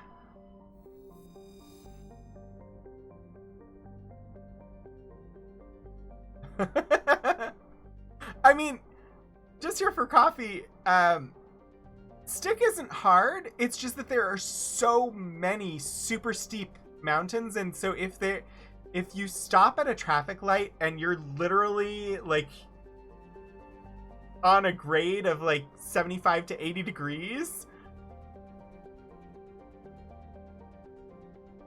it's a little terrifying to try and get going again without sliding into the car behind you. I don't know that 75 or 80 degrees grades actually exist, but there are some really steep grades on some of these mountain roads, or like in San Francisco. So it's just a matter of, can you get going quickly enough that you aren't going to slide back into the car behind you that pulled way too close to begin with, and end up having to pay lots of money because they sue you out the ass for damaging their car. It's less about stick shift being hard than it is about possible property damage. At least in my opinion. Because if it wasn't for the car that pulled up and sat right on your bumper behind you, I wouldn't mind sliding back a little ways while I get in gear to go. Yeah, it's a little bit of an exaggeration, but it is. Sometimes it feels like you're like almost 90 degrees waiting at a stoplight. It's like, why did you put a light here? This is the worst place for a light. Think out your urban planning a bit better next time, please. The Shaka is a standard hydrogen-helium gas giant.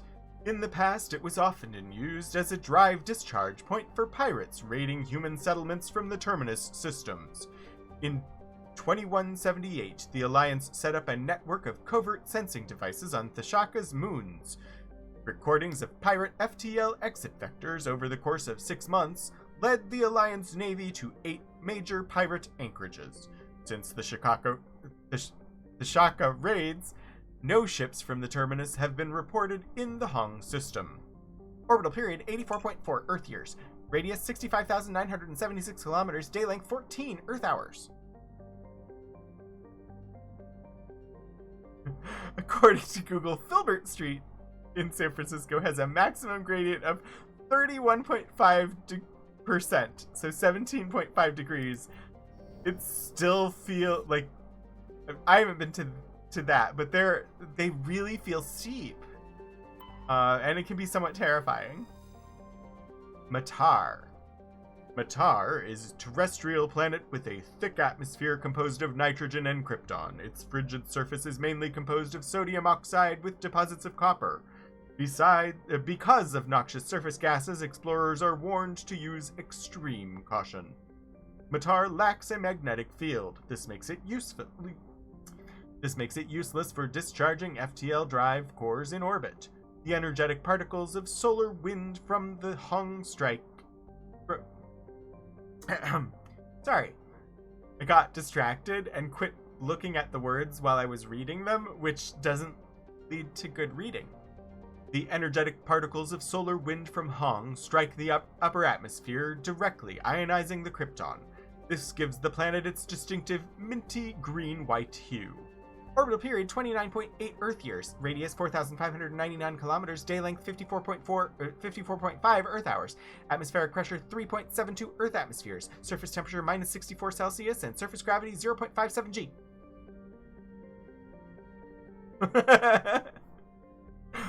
Yeah, I mean, even in an automatic transmission, I don't like grades like that. Like 31.5 degree or percent grade, 17 degrees is a really steep. I don't know why I'm so tongue-tied right now. I'm going to try and fix that. We're going to survey. Matriarch's writings recovered. Scans of Matar revealed debris from a destroyed Asari freighter. Further scans uncovered a body, which was brought on board. Dr. Shakwas examined it but learned nothing about its origins. Among the Asari's personal effects, however, was one of Matriarch Dillinaga's writings. Continuing that collecting quest. Also, I love all the planet art. Like, this is totally the kind, like, the planets. The zoom in on the planets, that is totally something that I would use as, like, computer wallpaper. Like, just take away the interface, take away the caption, and just give me the picture of the planet. That would totally be a computer wallpaper for me. Archivist Kira! Archivist Kira is practicing their roguish skills by lurking in the shadows. They may be preparing a sneak attack. Welcome, Kira! Enjoy your lurk! Casbin is a classic pre-garden terrestrial world with conditions similar to those on Earth millions of years ago. Its hot, humid atmosphere is mainly composed of nitrogen and carbon dioxide. An increasing amount of the surface is covered by simple lichen and algae.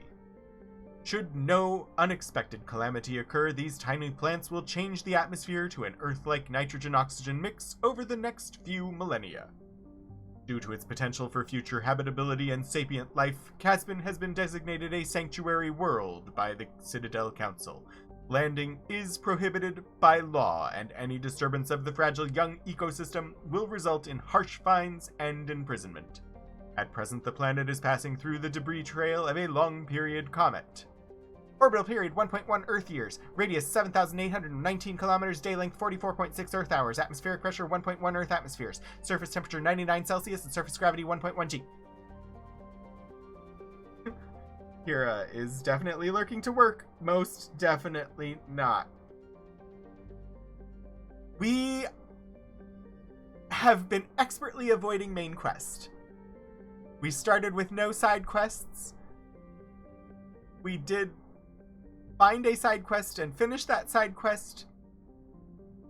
And so then we got onto the ship and we were traveling towards where main quest is, and decided to check and see if we had surveyed every single planet that we can get to except the main quest planets. And we have not. So we went to the planets we had not looked at and discovered another side quest. And that's what we're currently doing. So we are actively avoiding main quest. You think algae are protegia? Yeah, I don't know. Algae. I guess I could see that. Yeah, I'm not going to venture a scientific opinion on that. I haven't studied biology since high school. Yes, we are actively procrastinating on the main questing. We will return to Caspin and land on the planet where landing is strictly prohibited by law shortly.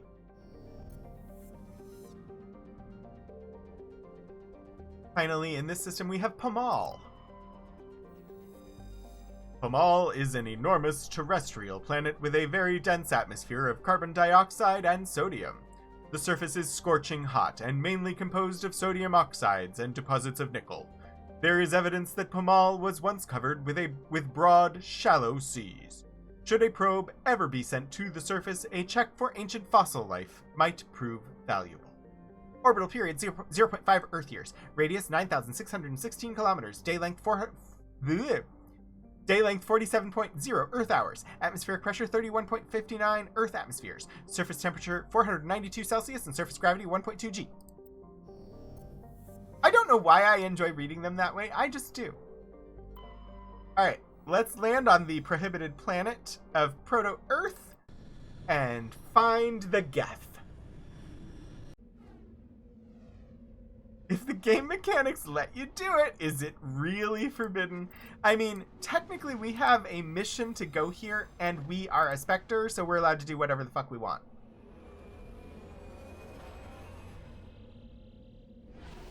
We are legally not subject to any laws. This planet is super different than anyone that we've already been on. Oh, we're in the commentary trail, so things are landing. My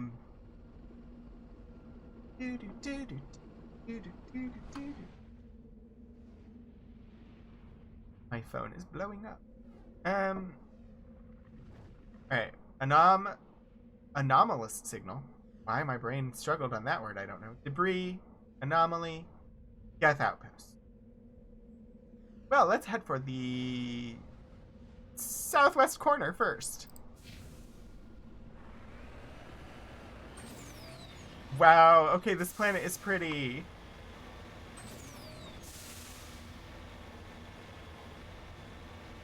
I don't know that there's anything to find in the southwest corner, but we're gonna look.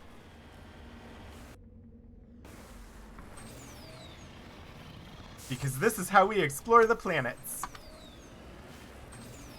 I mean, all of the planets are essentially the same, just reskinned. But somehow that provides enough variation for them to be really pretty. Oh, nope. I can't get up the hill.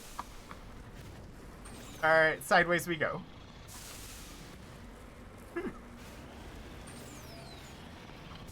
Thankfully, there are no other vehicles for us to run into.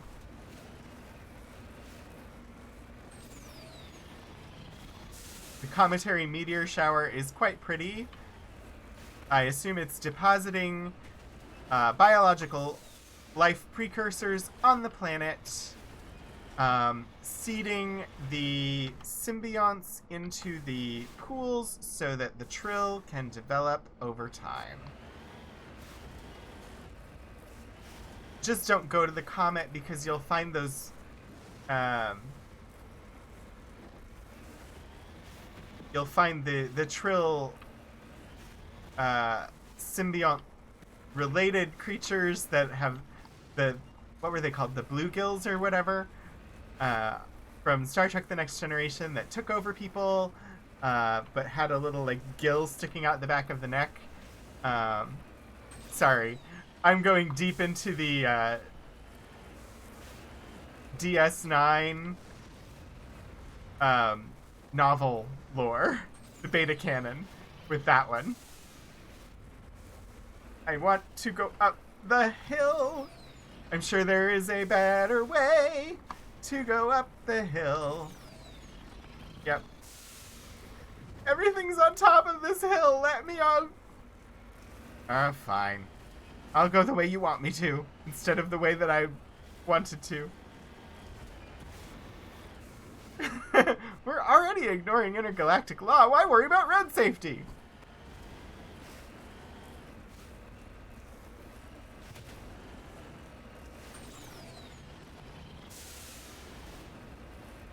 See, I would argue we're not ignoring intergalactic law because intergalactic law doesn't apply to us. Therefore, we're totally permitted to be here under intergalactic law, since we're not subject to intergalactic law. It is a horrible loophole that never should have been put in place for anybody, but since it's in place for us, we're going to take advantage of it. That did not work.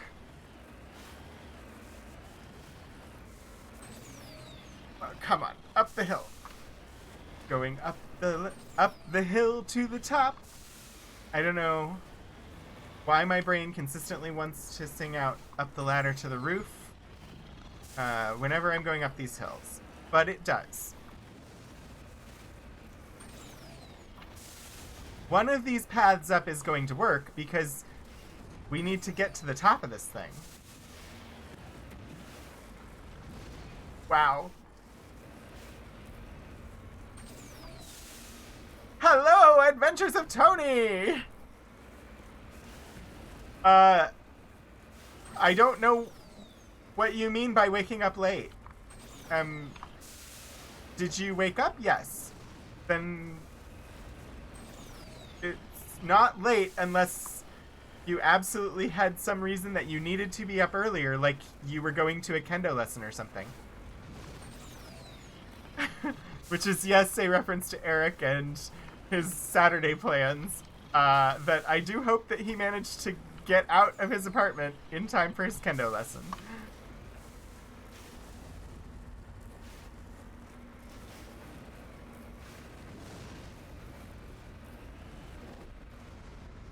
How do I get up there?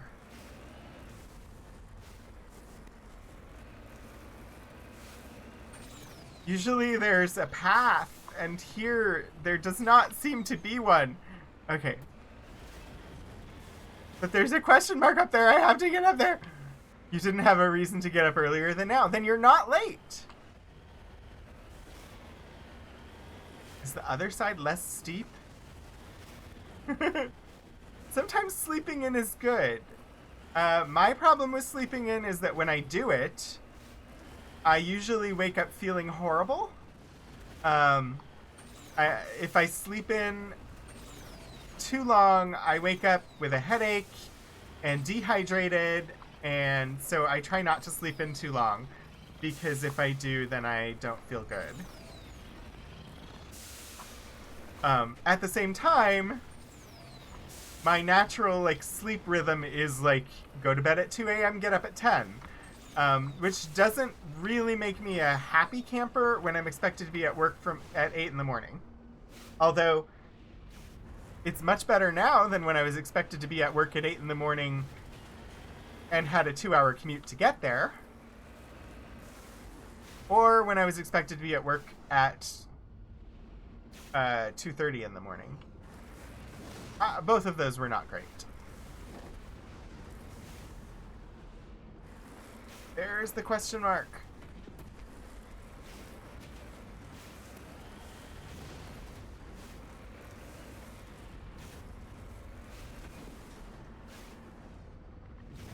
Yeah, that was when I was working at Old Navy. And so that was the time that we had to be there to unload the trucks. So 2:30 in the morning in the middle of Iowa winters. With the door open, unloading a truck, and immediately emptying the boxes and putting the stuff on the floor because we didn't really have a stockroom. Everything went right out to the floor. ID tag recovered. Buried under the beacon was an identification tag for Captain Thean. There's no indication of why it was hidden here or who buried it in the first place. It was not a bad system. The main problem with that was being at work at 2:30 in the morning really didn't work with my own, like, normal biological rhythms, A. And, after that job was done at 7:30, I hopped in the car and drove across town to my full-time 8 to 5 job. But that was because I, at the time, was only a temporary hire at my 8 to 5 job, so I couldn't give up the old Navy job.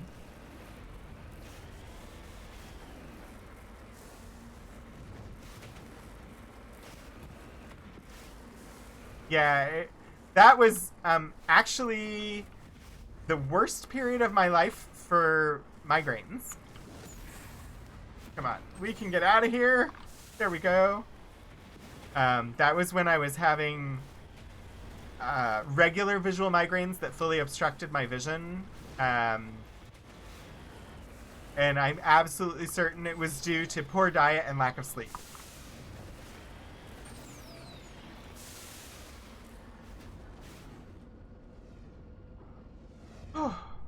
The terrain on this planet might be pretty, but boy is it hard to navigate. Let's try and stay up top.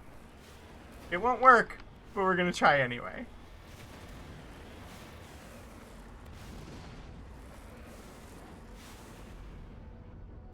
Sure. I mean, I don't mind talking about it.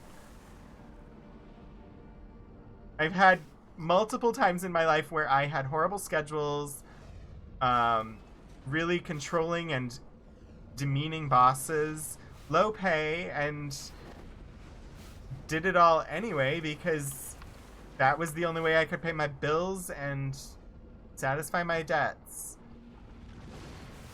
Which is a description of American society in a nutshell.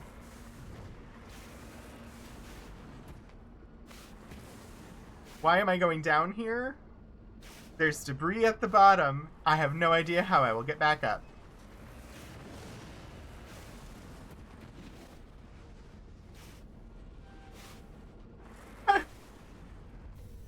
But apparently that was level terrain. Indeed, indeed.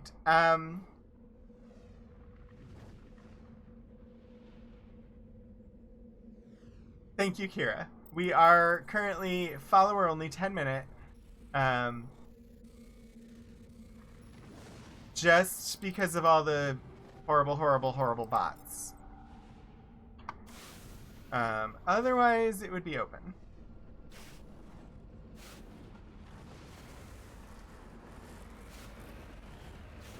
And hopefully someday Twitch will actually do something about the bots. Because they are a plague upon the Twitcherverse.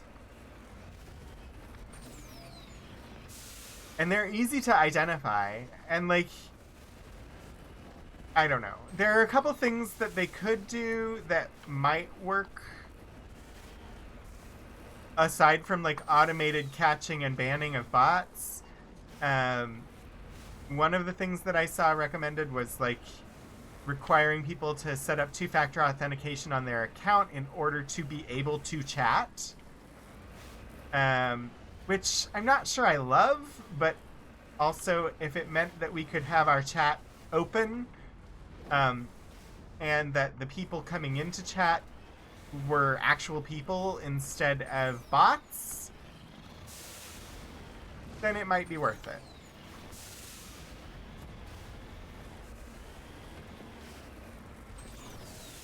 Instead, you have to hang out for 10 minutes before you can chat, and if the bots start doing that, then we'll up those requirements. Alright. Something's gonna be shooting at me when I get over this hill.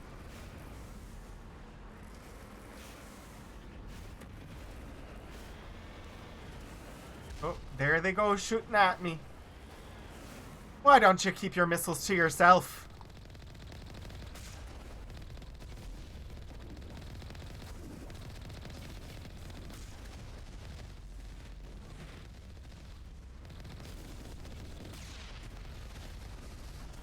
No! Stop! Stop! Don't! No! Whoa, whoa, whoa! Stop! Don't! No! Whoa, whoa, whoa! Sorry. I don't know if anybody else gets that musical reference, but whatever.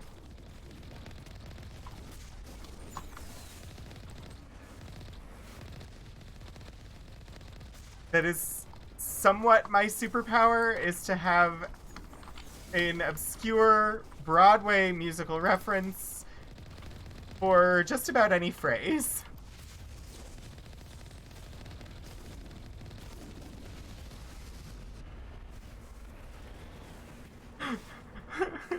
Mom, I have a big gun now. Yes! Two-factor authentication doesn't determine that they're people any more than responding to an email does. It just adds another step to the automated junk account process. Yeah. I wish it wasn't so easy for them to put together, or, like... I mean... creating that many bot accounts, it's gotta trigger something. If the same IP address generates like 20,000 accounts all at once, is that not clearly a bot? I don't understand it. Anyway.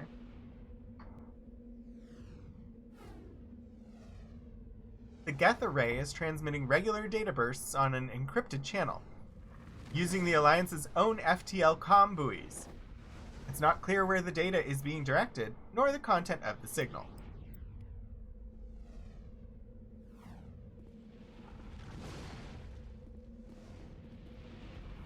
Alright, I think we got that off. Yes, sir. Oh, Kaidan, be nice. Just be nice and flirt with me. I know we're still in Mass Effect 1, and if I never advance the plot, then you'll never be my actual boyfriend in-game.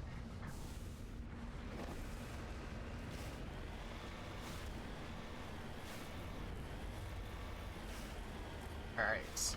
To the other side of the planetary landing area.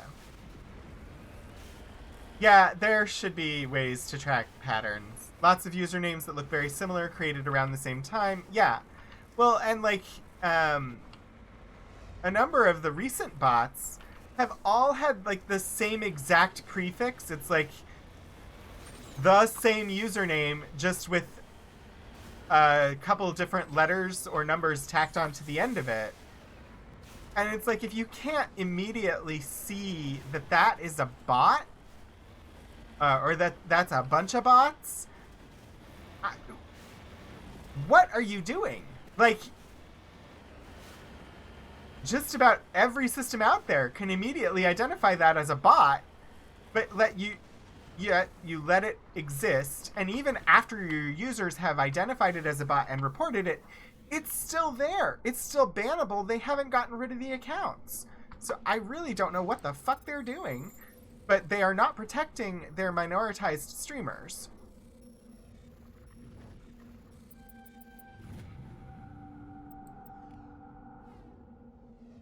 Finally, some action. What? What action? Are you talking in the sheets, Kaidan? Because that can be arranged.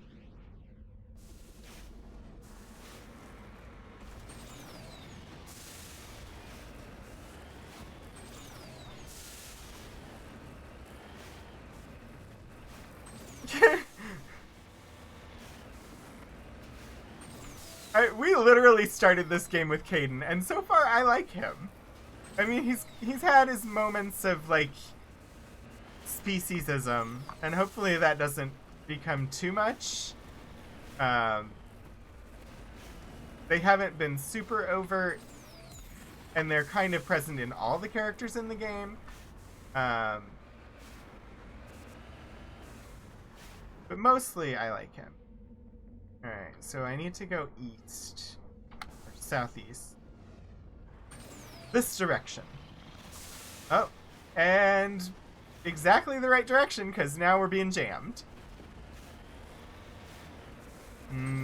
Jam. Give me some toast with jam on it. That sounds good.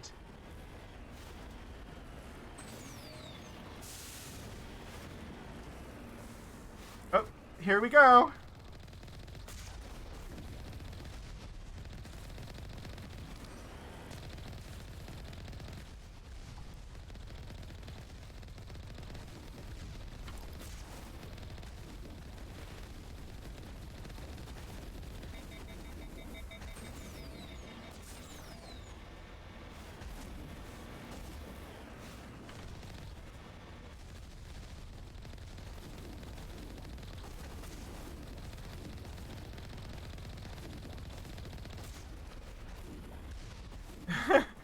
You have to finish this review letter. Stop making you hungry.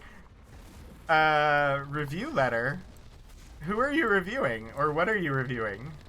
You don't have to tell me that. I just was like, why are you writing oh, like recommendation letter? Or I don't know. Never mind. It's not my need to know. Did we win? Oh, there's one more. Where is it? Oh. Hi. Hi there. How about we just shoot all of y'all? I think I leveled up.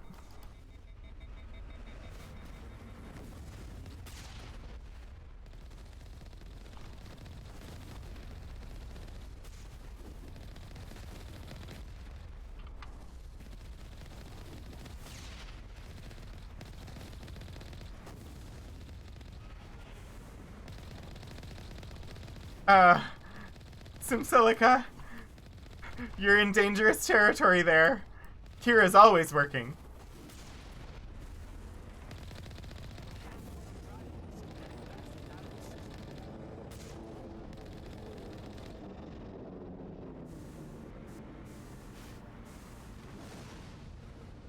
Oh, working on an empty stomach.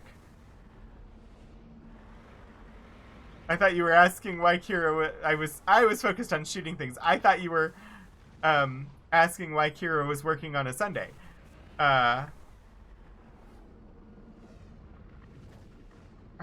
I think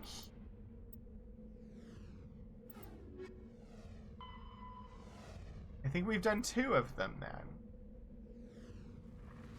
I wish it would tell me. But I think we took out this Geth base. So return to the Normandy.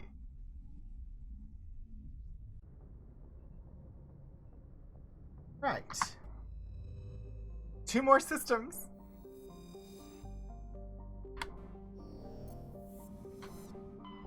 On this quest.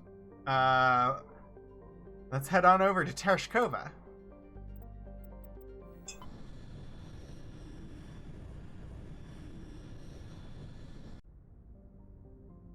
Alright, here in the Tereshkova system we have 1, 2, 3, 4, 5, 6 planets. An asteroid belt. Oh! What? Have I? What? I'm gonna have to survey literally every system again because I have not been looking in places like the asteroid belts. Carbonaceous asteroid!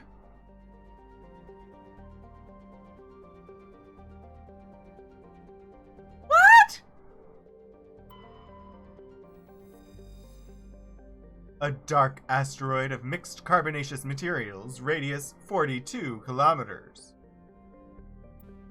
Medallion recovered. While scanning the asteroid field in the Tereshkova system, you picked up some anomalous readings. After some daring maneuvering by Joker, a small team was able to recover some debris from one of the larger rocks. Among the items discovered was a League of One medallion. Yeah, definitely not Ma'in Ka-Westing today.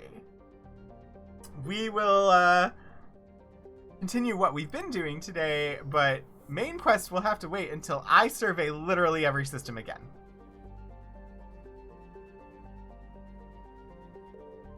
I thought we were going to have to do main quest today. But I am getting really good at avoiding it. So, Mawinor is the second of Tereshkova's outer worlds. It is essentially a hot... I have no idea why that is the word that came out of my mouth. It is essentially a rock of unremarkable ores with some deposits of water ice, but no minerals of value. The frozen surface is composed of silica. Like the gas giant Solomarlon, it is thought that Mawinor formed too close to the Tereshkova stars and was thrown outwards by gravitational effects.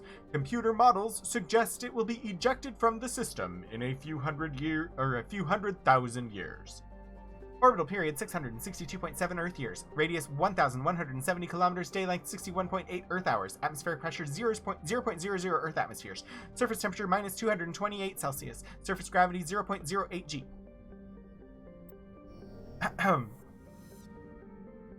I mean, I'll miss stuff if I don't focus on the side questing.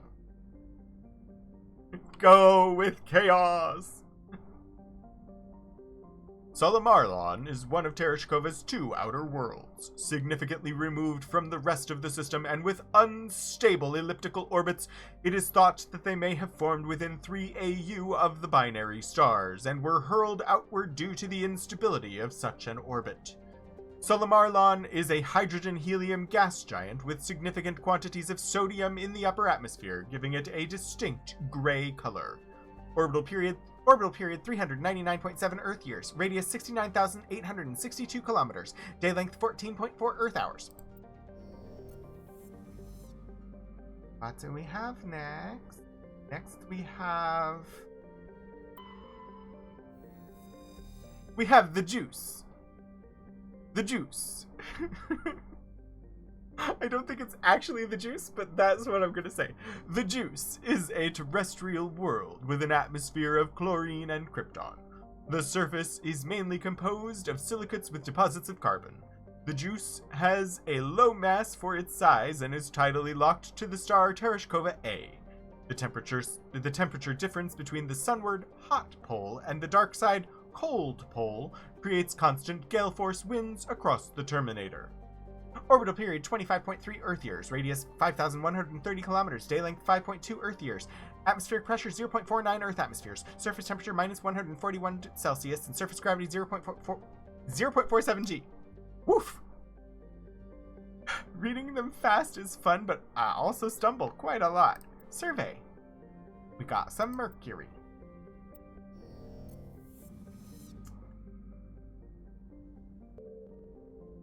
Punsarla. Ooh, look at that, it's so pretty! Punsarla is a small hydrogen-helium gas giant. It has unusually large amounts of nitrogen in the upper atmosphere which glow purple when ionized by the solar wind. Punsarla's convenience as a place to dump drive charge has left its orbit littered with debris dumped overboard by visiting crews. Orbital period 46.2 Earth years. Radius 11,496 kilometers. Day length 18.6 Earth hours.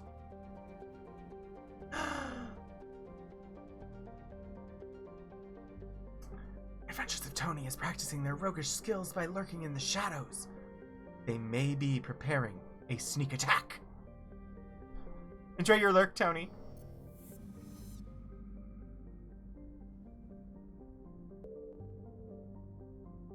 The juice.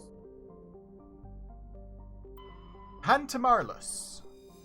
Pantamarlus's atmosphere is very similar to Venus in terms of pressure and temperature. Unlike Venus, however, Pantamarlus's atmosphere has a significant quantity of oxygen, both free and bound in sulfur dioxides. The surface is largely composed of magnesia with deposits of carbon. It is possible, if unlikely, that simple life may be developing on Pantamarlus. Computer modeling suggests that the powerful solar winds from Tereshkova stars will blow off Pantamarlis's atmosphere in a few million years, lowering the temperature on the surface to the -70s.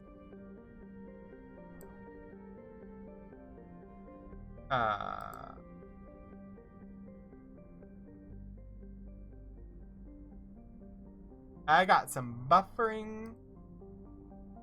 Hopefully the stream has remained stable and viewable for you all. I was just checking on that. It seems okay, but let me know if things degrade further. Orbital period 15.3 Earth years, radius 5,831 kilometers, day length 47.1 Earth hours, atmospheric pressure 90.47 Earth atmospheres, surface temperature 451 Celsius, surface gravity 0.78 G. And we get some iridium.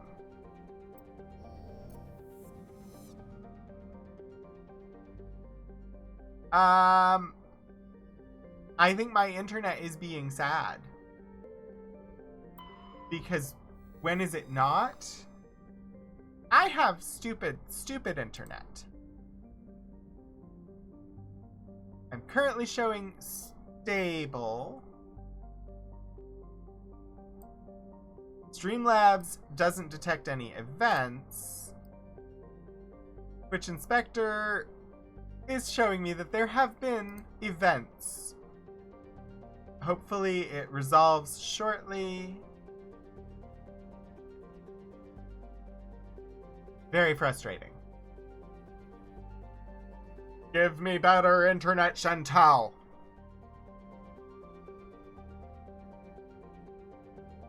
Alright. I'm going to continue. Antibar is a cold terrestrial world with an atmosphere of methane and argon. Its frozen surface is mainly composed of iron with deposits of magnesium. The world has been noted as a possible target for long-term terraforming. If the atmosphere could be increased to the thickness of Earth's, the global average temperature would rise by 10 degrees Celsius. Antibar's combination of low temperatures, high-speed surface winds, and low visibility make it dangerous to explore on foot. Orbital period 3.2 Earth years, radius 6,501 kilometers, day length 54.1 Earth hours, atmospheric pressure 0.79 Earth atmospheres, surface temperature -34 Celsius, surface gravity 1.1 G, and we are gonna land on this wonderful, wonderful ice world with the nice little purple sheen on it.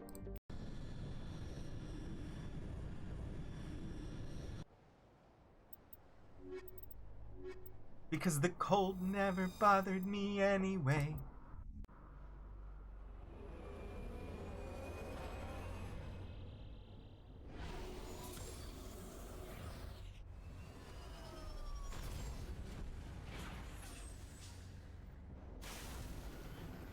Alright, what do we have? We have Anomaly, we have Geth Outpost, we have Debris, we have Unexplored region to the southeast. Roger. Heading to the southeast to explore the unexplored. On this wonderful ice world!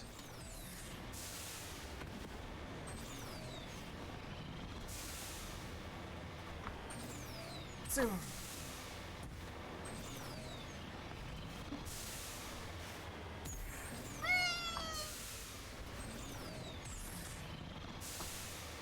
I really, really enjoy this. Also, apparently I do take a little bit of damage from it, but so far that hasn't been an issue.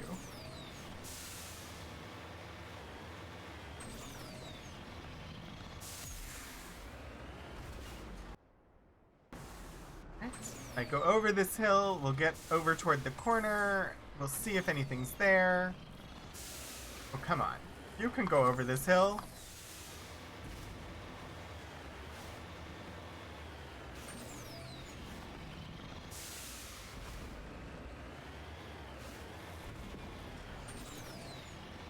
I actually love the look of this landscape with the snow everywhere. I miss it so.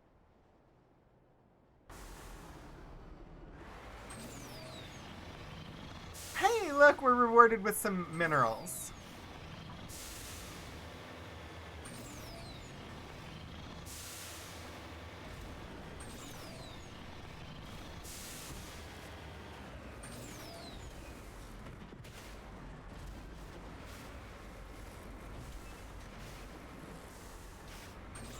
If I can find them.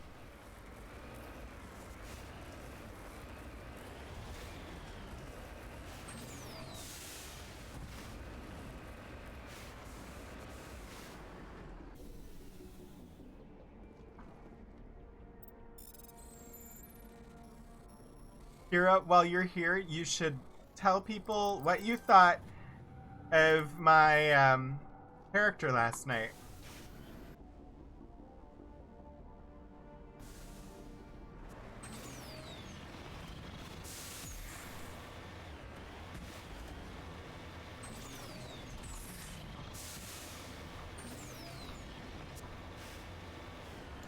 So they have an opinion from more than just me.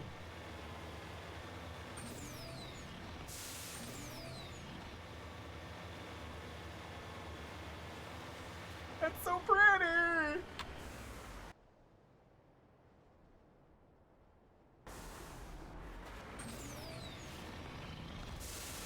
I think Kira was gonna lurk, so that was not great of me to ask her to speak, but it's okay. We will hear more of the Garbage Surfer Himbo in the future, I'm sure.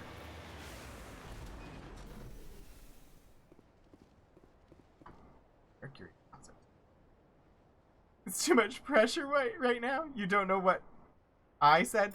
I just talked about the fact that he was a surfer himbo. And that I didn't expect him to be a surfer. I knew he was a himbo, but the whole being a character out of Bill and Ted was unexpected.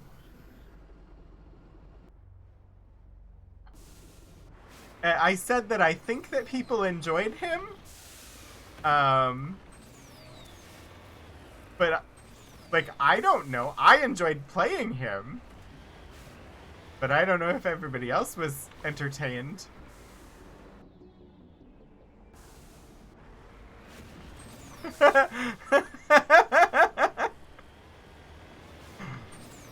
The surfer thing confused everyone.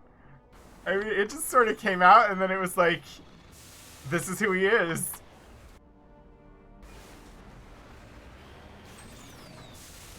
You all never found out what his sport is, although I did sort of hint at it with mentioning that he has a discus. He's not a surfer. He's not like a water person, but he talks like it.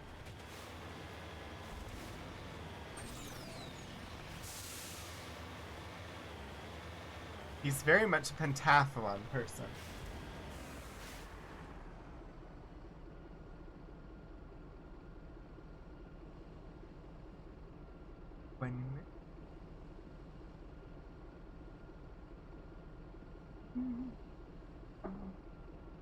We're gonna shoot some things. Gonna shoot some things. Ah! Thresher Maw! I was reading chat, not paying attention to Thresher Maw!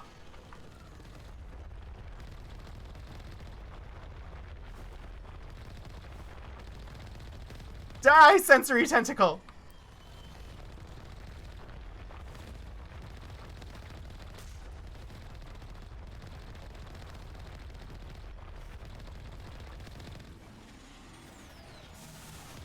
Die, Thresher Maw, die! Ah! Die, vampire, die! Sorry, that was a musical reference, but my brain is too busy panicking to think up what the actual notes are that go with it. Ah! Move, move, move! Repair. Repair, please. Please, repair. One of these buttons does it. Drive, drive, drive, drive, drive, drive, drive, drive, drive, drive, drive.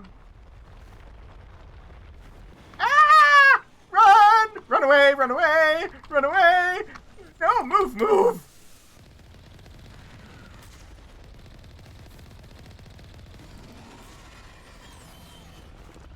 Move! Drive! Move! Move! Go, go, go, go, go! Yeah! Go, go, Mako, go! Yeah, move, move! Did I kill it? I just got XP.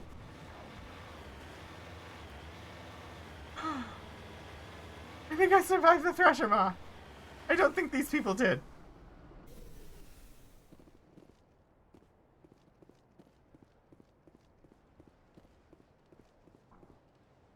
The vehicle and the human corpses show the telltale signs of Geth weapons fire. The Geth have been mangled by the Thresher Maw. At least they got what was coming to them. First impression is a bold one. If you die, it's your time and I'll help you. Oh, yeah. Well, no, it was if you fall into the freezing water that is going to kill you, then it is your time to die, and I will help you to accelerate it so that it is less painful. He is a cleric of death. Sir Robin drove away. I guess... Did I get both of those points of interest? Battle remain. I guess I did. I should rather say, I guess I did.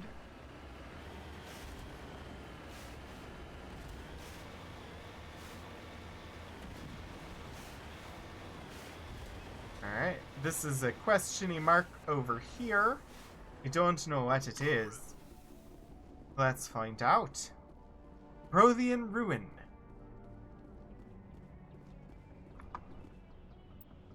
Everything with the little Frogger game. They love Frogger in this galaxy.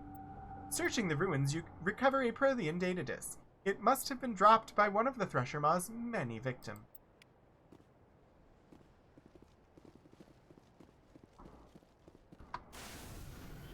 You gotta love random Thresher Maw. Alright. To the debris! To the debris we go. To the debris we go. I don't know what I'm singing, but it came out of my mouth. We're going to the debris to find out what it is there. And then we go to kill the Geth. Yes, we go to kill the Geth. I'm making up all this as I go. It wasn't very good. I can do better, but whatever. Improvised song!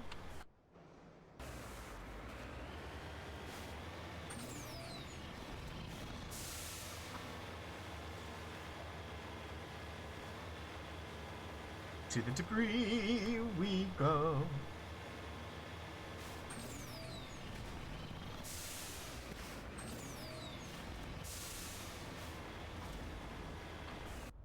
Wow, this debris is really far away.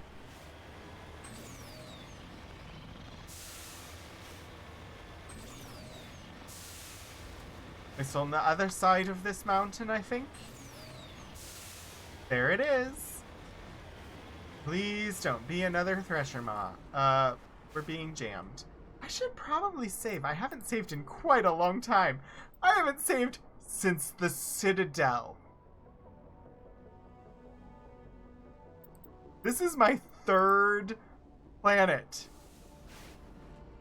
I'm frozen!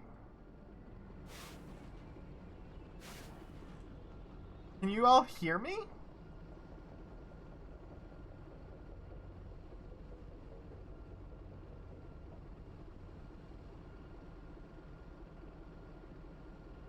Okay. Game is moving and you hear me, but my camera decided to give it up. 1 second.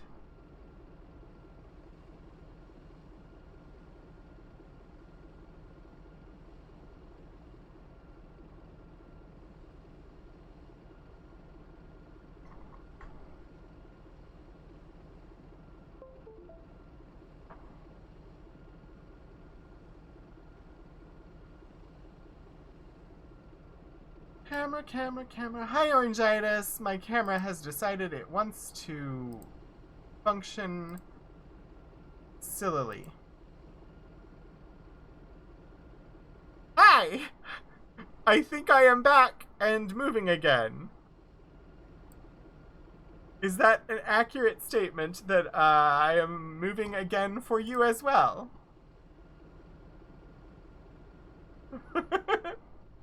It wasn't the best face either, but it wasn't the worst, you're true. Also, welcome, Orangitis! How are you today?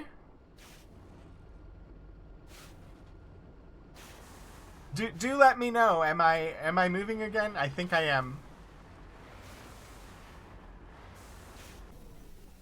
And action. Okay, good.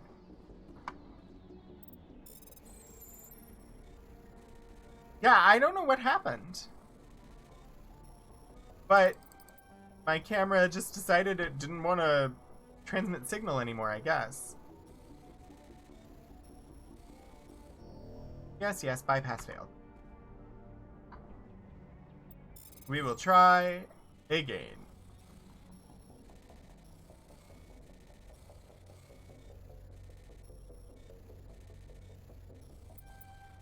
Ah! Almost. Oh, we got through! Having a full range of motion is quite nice. Alright. Let's go take out this Geth outpost.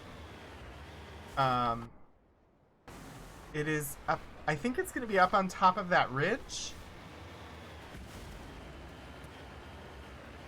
We're being jammed, which makes it harder to figure out where the heck I'm supposed to go.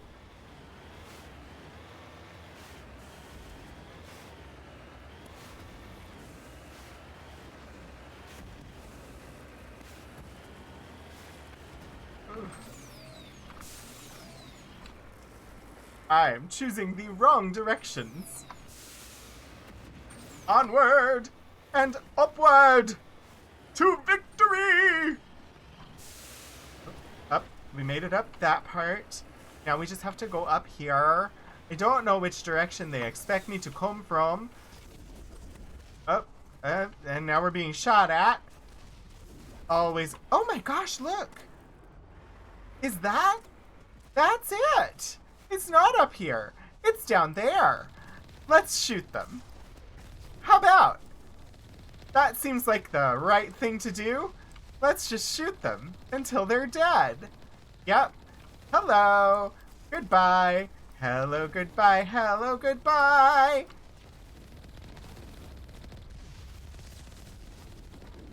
But you all are welcome to stop shooting me. They're so nice for showing me the way. Ah!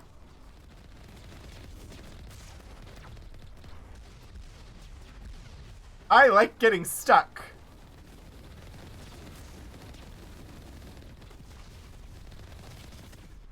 Repair. Repair. Run! Run away, run away, run away. I died. I'm not surprised that I died that time. I kept getting stuck. Alright. I think we saved before... But! Note, I did save. Which, considering the last 2 planets I did not save before we went to them, I feel a major victory having saved before doing that. Like, we literally had 2 full planets and a Thresher Maw, during which I did not save.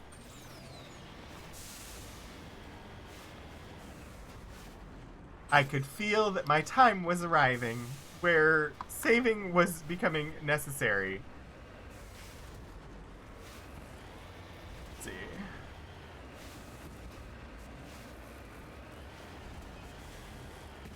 What about if I approach from this direction? Here goes something. I feel that we are already doing better.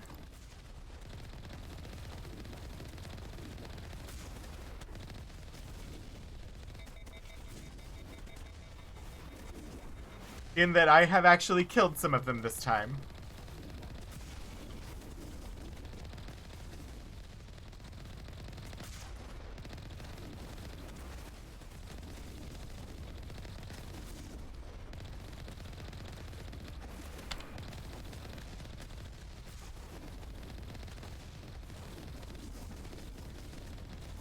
Gotcha!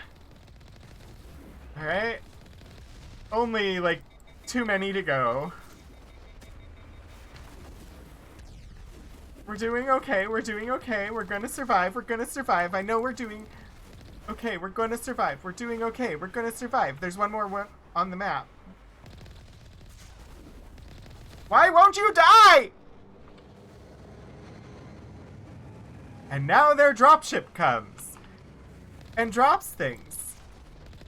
Stop it.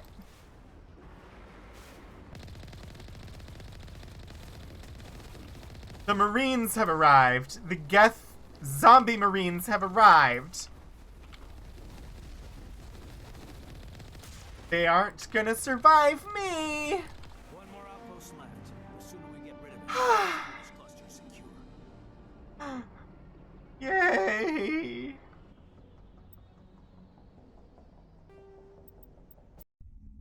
That's 3 planets. Alright. There's one more in this cluster.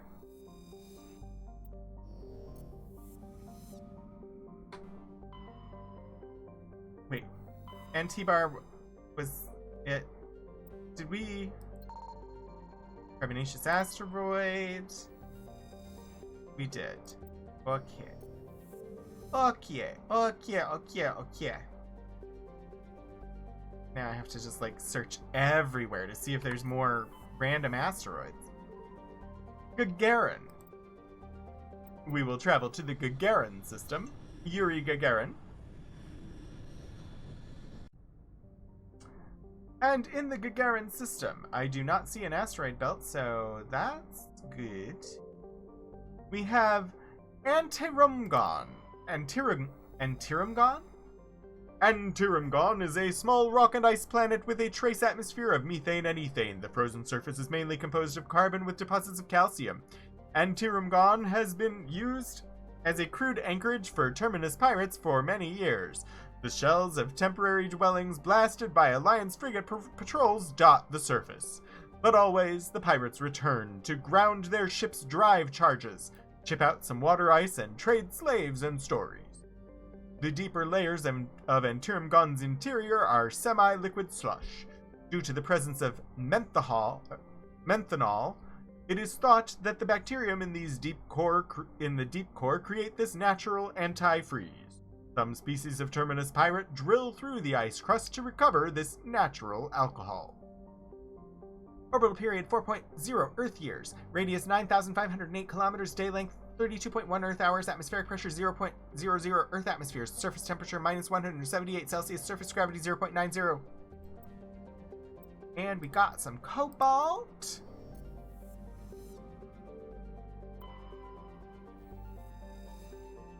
Sogelrus is a small terrestrial planet with a thin atmosphere of nitrogen and argon. The frigid surface is mainly composed of water ice, which can be plainly seen in the bottoms of recent craters. The dark coloration of the surface is caused by a carbon and ferrous material, pushed up from the denser core by cryovolcanic processes. Orbital period 1.8 Earth years. Radius 4,327 kilometers. Day length 63.9 Earth hours. Atmospheric pressure 0.52 Earth atmospheres. Surface temperature minus 136 Celsius. Surface gravity 0.46 G.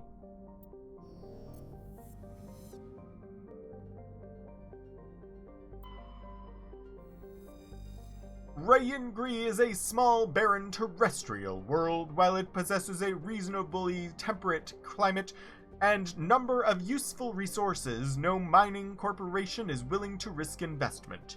A rogue planetoid dubbed Bots by the initial Solarian surveyor team entered the system approximately 10,000 years ago and was trapped in a decaying orbit around Rayengri. It is nearing the end of its slow spiral inwards. Earthquakes and cyclonic windstorms are increasingly common on Rayengri. Within a few hundred years, the planets will rip each other apart. Some Asari travel consortiums have already announced sponsorship of cruises to observe the spectacle. Radius 5,171 kilometers, day length 60.5 Earth hours, atmospheric pressure 0.84 Earth atmospheres, surface temperature 46 Celsius, surface gravity 0.87. And this is where we will be landing very, very shortly.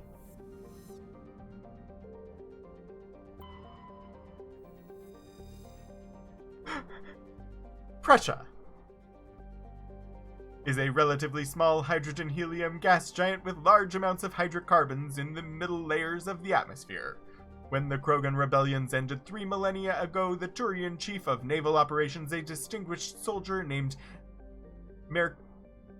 Mercury, declared his imminent retirement.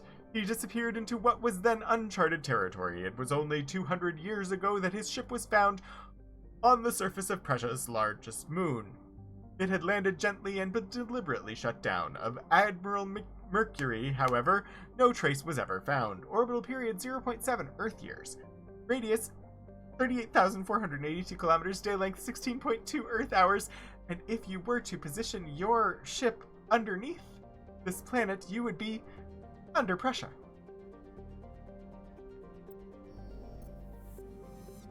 Sorry. I had to. Dun, dun, dun, dun, dun, dun, dun. Junthor is a large terrestrial planet with a thick atmosphere of carbon dioxide and chlorine. The surface is mainly composed of aluminium with deposits of nickel. Surveyors found the ruins of a technical civilization near the equator, evidently the colony of an ancient spacefaring race. The ruins had subsided to almost nothing, merely wind-hollowed husks of arcologies and other megastructures. In the center of the ruins was a single column whose inscriptions defied translation for several centuries. When Asari linguists finally managed a translation, the elaborate relief carvings said merely, "Walk among these works and know our greatness." The crude scratches on the base of the reverse side said, "Monsters from the Id." Orbital period 0.2 Earth years, radius 10,480 kilometers, day length 56.7 Earth hours, atmospheric pressure 0.96 Earth atmospheres, surface temperature minus 49 Celsius, and surface gravity 0.98 G. You had the same tune in your head. Yay, I'm not alone. Matriarch's writings recovered. Scans revealed a wrecked freighter orbiting one of Junthor's smaller moons. A recon team found no signs of life, but they did recover one of Matriarch Dillanaga's writings. Wow, I don't know why I'm so tongue-tied by the end of each of these streams. I think it's because I'm changing voices and pacing of speech so many times. Alright, we're landing on Rayengri. Rayengri?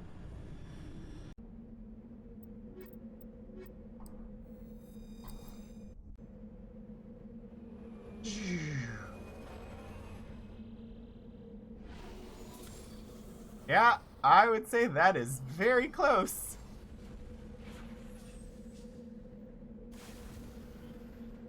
Okie day. We have some debris, we have an overrun research outpost, and we have an anomaly. But first, we have some leveling up. We're gonna just bump Nemesis all the way. What if I take one in pistol? And then Caden, just go ahead and auto. Callie, auto is fine. We have about 10 minutes left. I'm going to save the game. Going to book thing.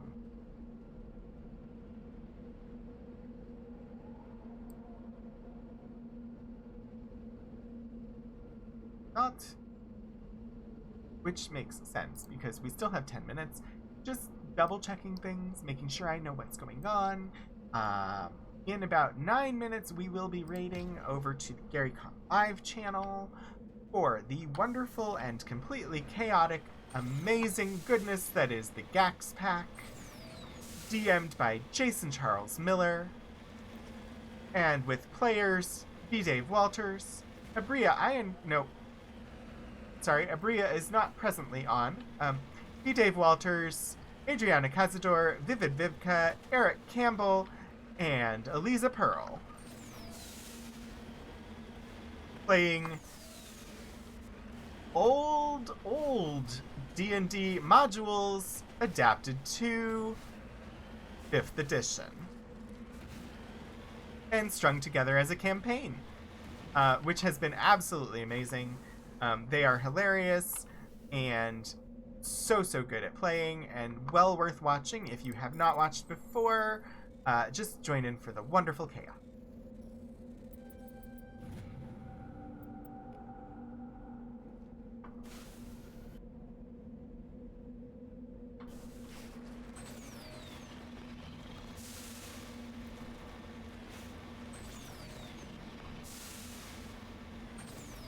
Alright, we are in the corner. See, now I have Under Pressure in my head, and everything that's gonna fit that verbal meter is just automatically gonna be in the tune of Under Pressure.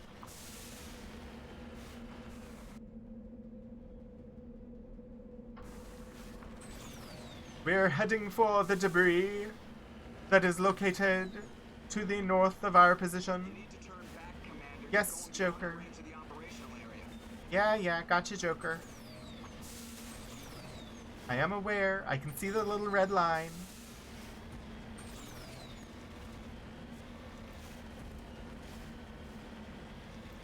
Do you want to drive the Mako? Because that would be totally okay with me, because you're awesome.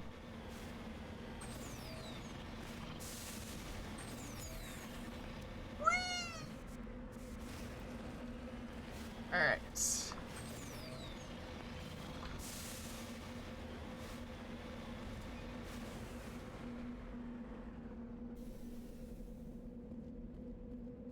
We have a crashed probe.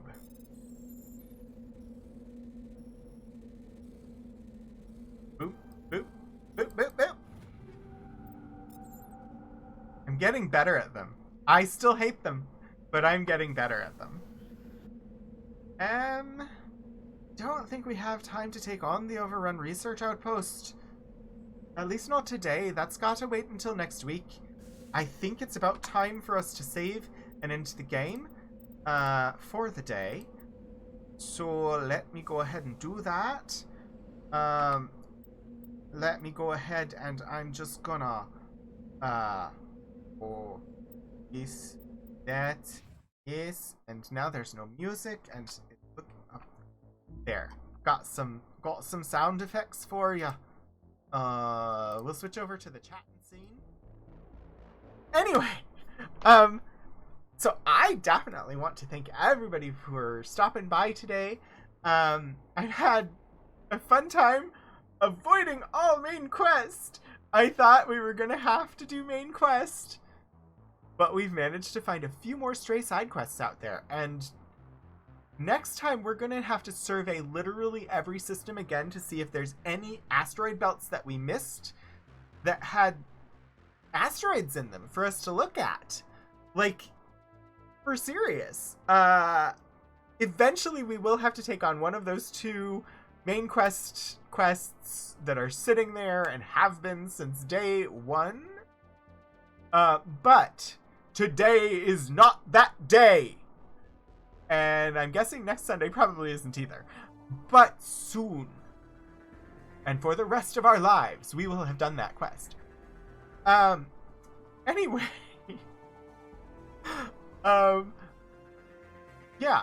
So I'm gonna vamp a little bit because there's still like 4 minutes or so until they're supposed to be on and the channel's not live yet. So definitely not rating them while they're not live.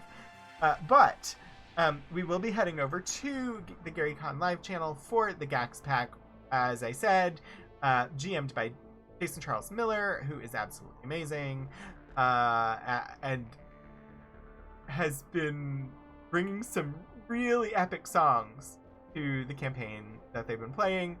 And then Vivid Vivka, who is stellar and spectacular in this.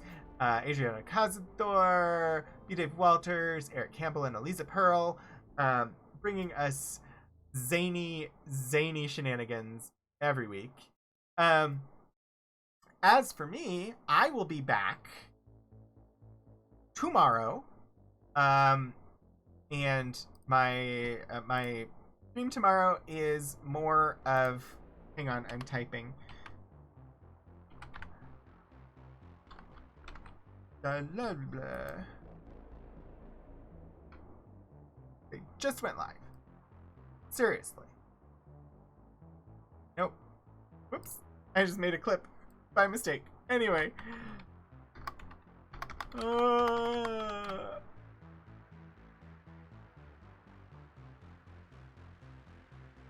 Well, in a second it'll let me do the raid. Anyway, I'm live tomorrow night at 7 p.m. For my continuation and possibly the ending of my playthrough of Riven, the sequel to Myst. If we do finish it tomorrow, we will spin the wheel and find out what we're going to play next. Right now, the greatest chance on the wheel is Carto, because that was the first viewer redemption added to the wheel that has not been picked by the wheel yet. So, you know, that's what happens on Mondays. Wednesday, I will definitely be live again with more folk medicine stuff for my archive stream at 2:30 p.m. Eastern Time. And then Saturday, we will be continuing with Ultima 4 live at 3:30 p.m. Eastern Time. So far, Ultima 4 is very different than 1, 2, and 3 and involves a lot of running around and talking to people while writing down everything they say. Yeah, that's the game so far. And then, of course, next Sunday, I will be back at 1 p.m. Eastern Time here for more of our playthrough of Mass Effect. Eventually, we will have to do a main quest. But not yet. I'm going to see if it will let me set up this raid yet. Well, you know, we're going to do / command. Raid Gary Con Live. There we go. So join me in raiding over to Gary Con Live. If you want, feel free to just copy out that the text there. If you're a sub, that will drop in a little hashtag and some emotes into their chat when we get there to just announce the raid. That would be awesome. Thank you all for coming to join me today. Kira, thank you for the modding. Thank you, everybody. Simsilica for the resubscription. Lord Portico, thanks so much for the hat trick. And Rykar, thank you for the bits. I will see you all tomorrow night. And until then, get out there and do some shenanigans.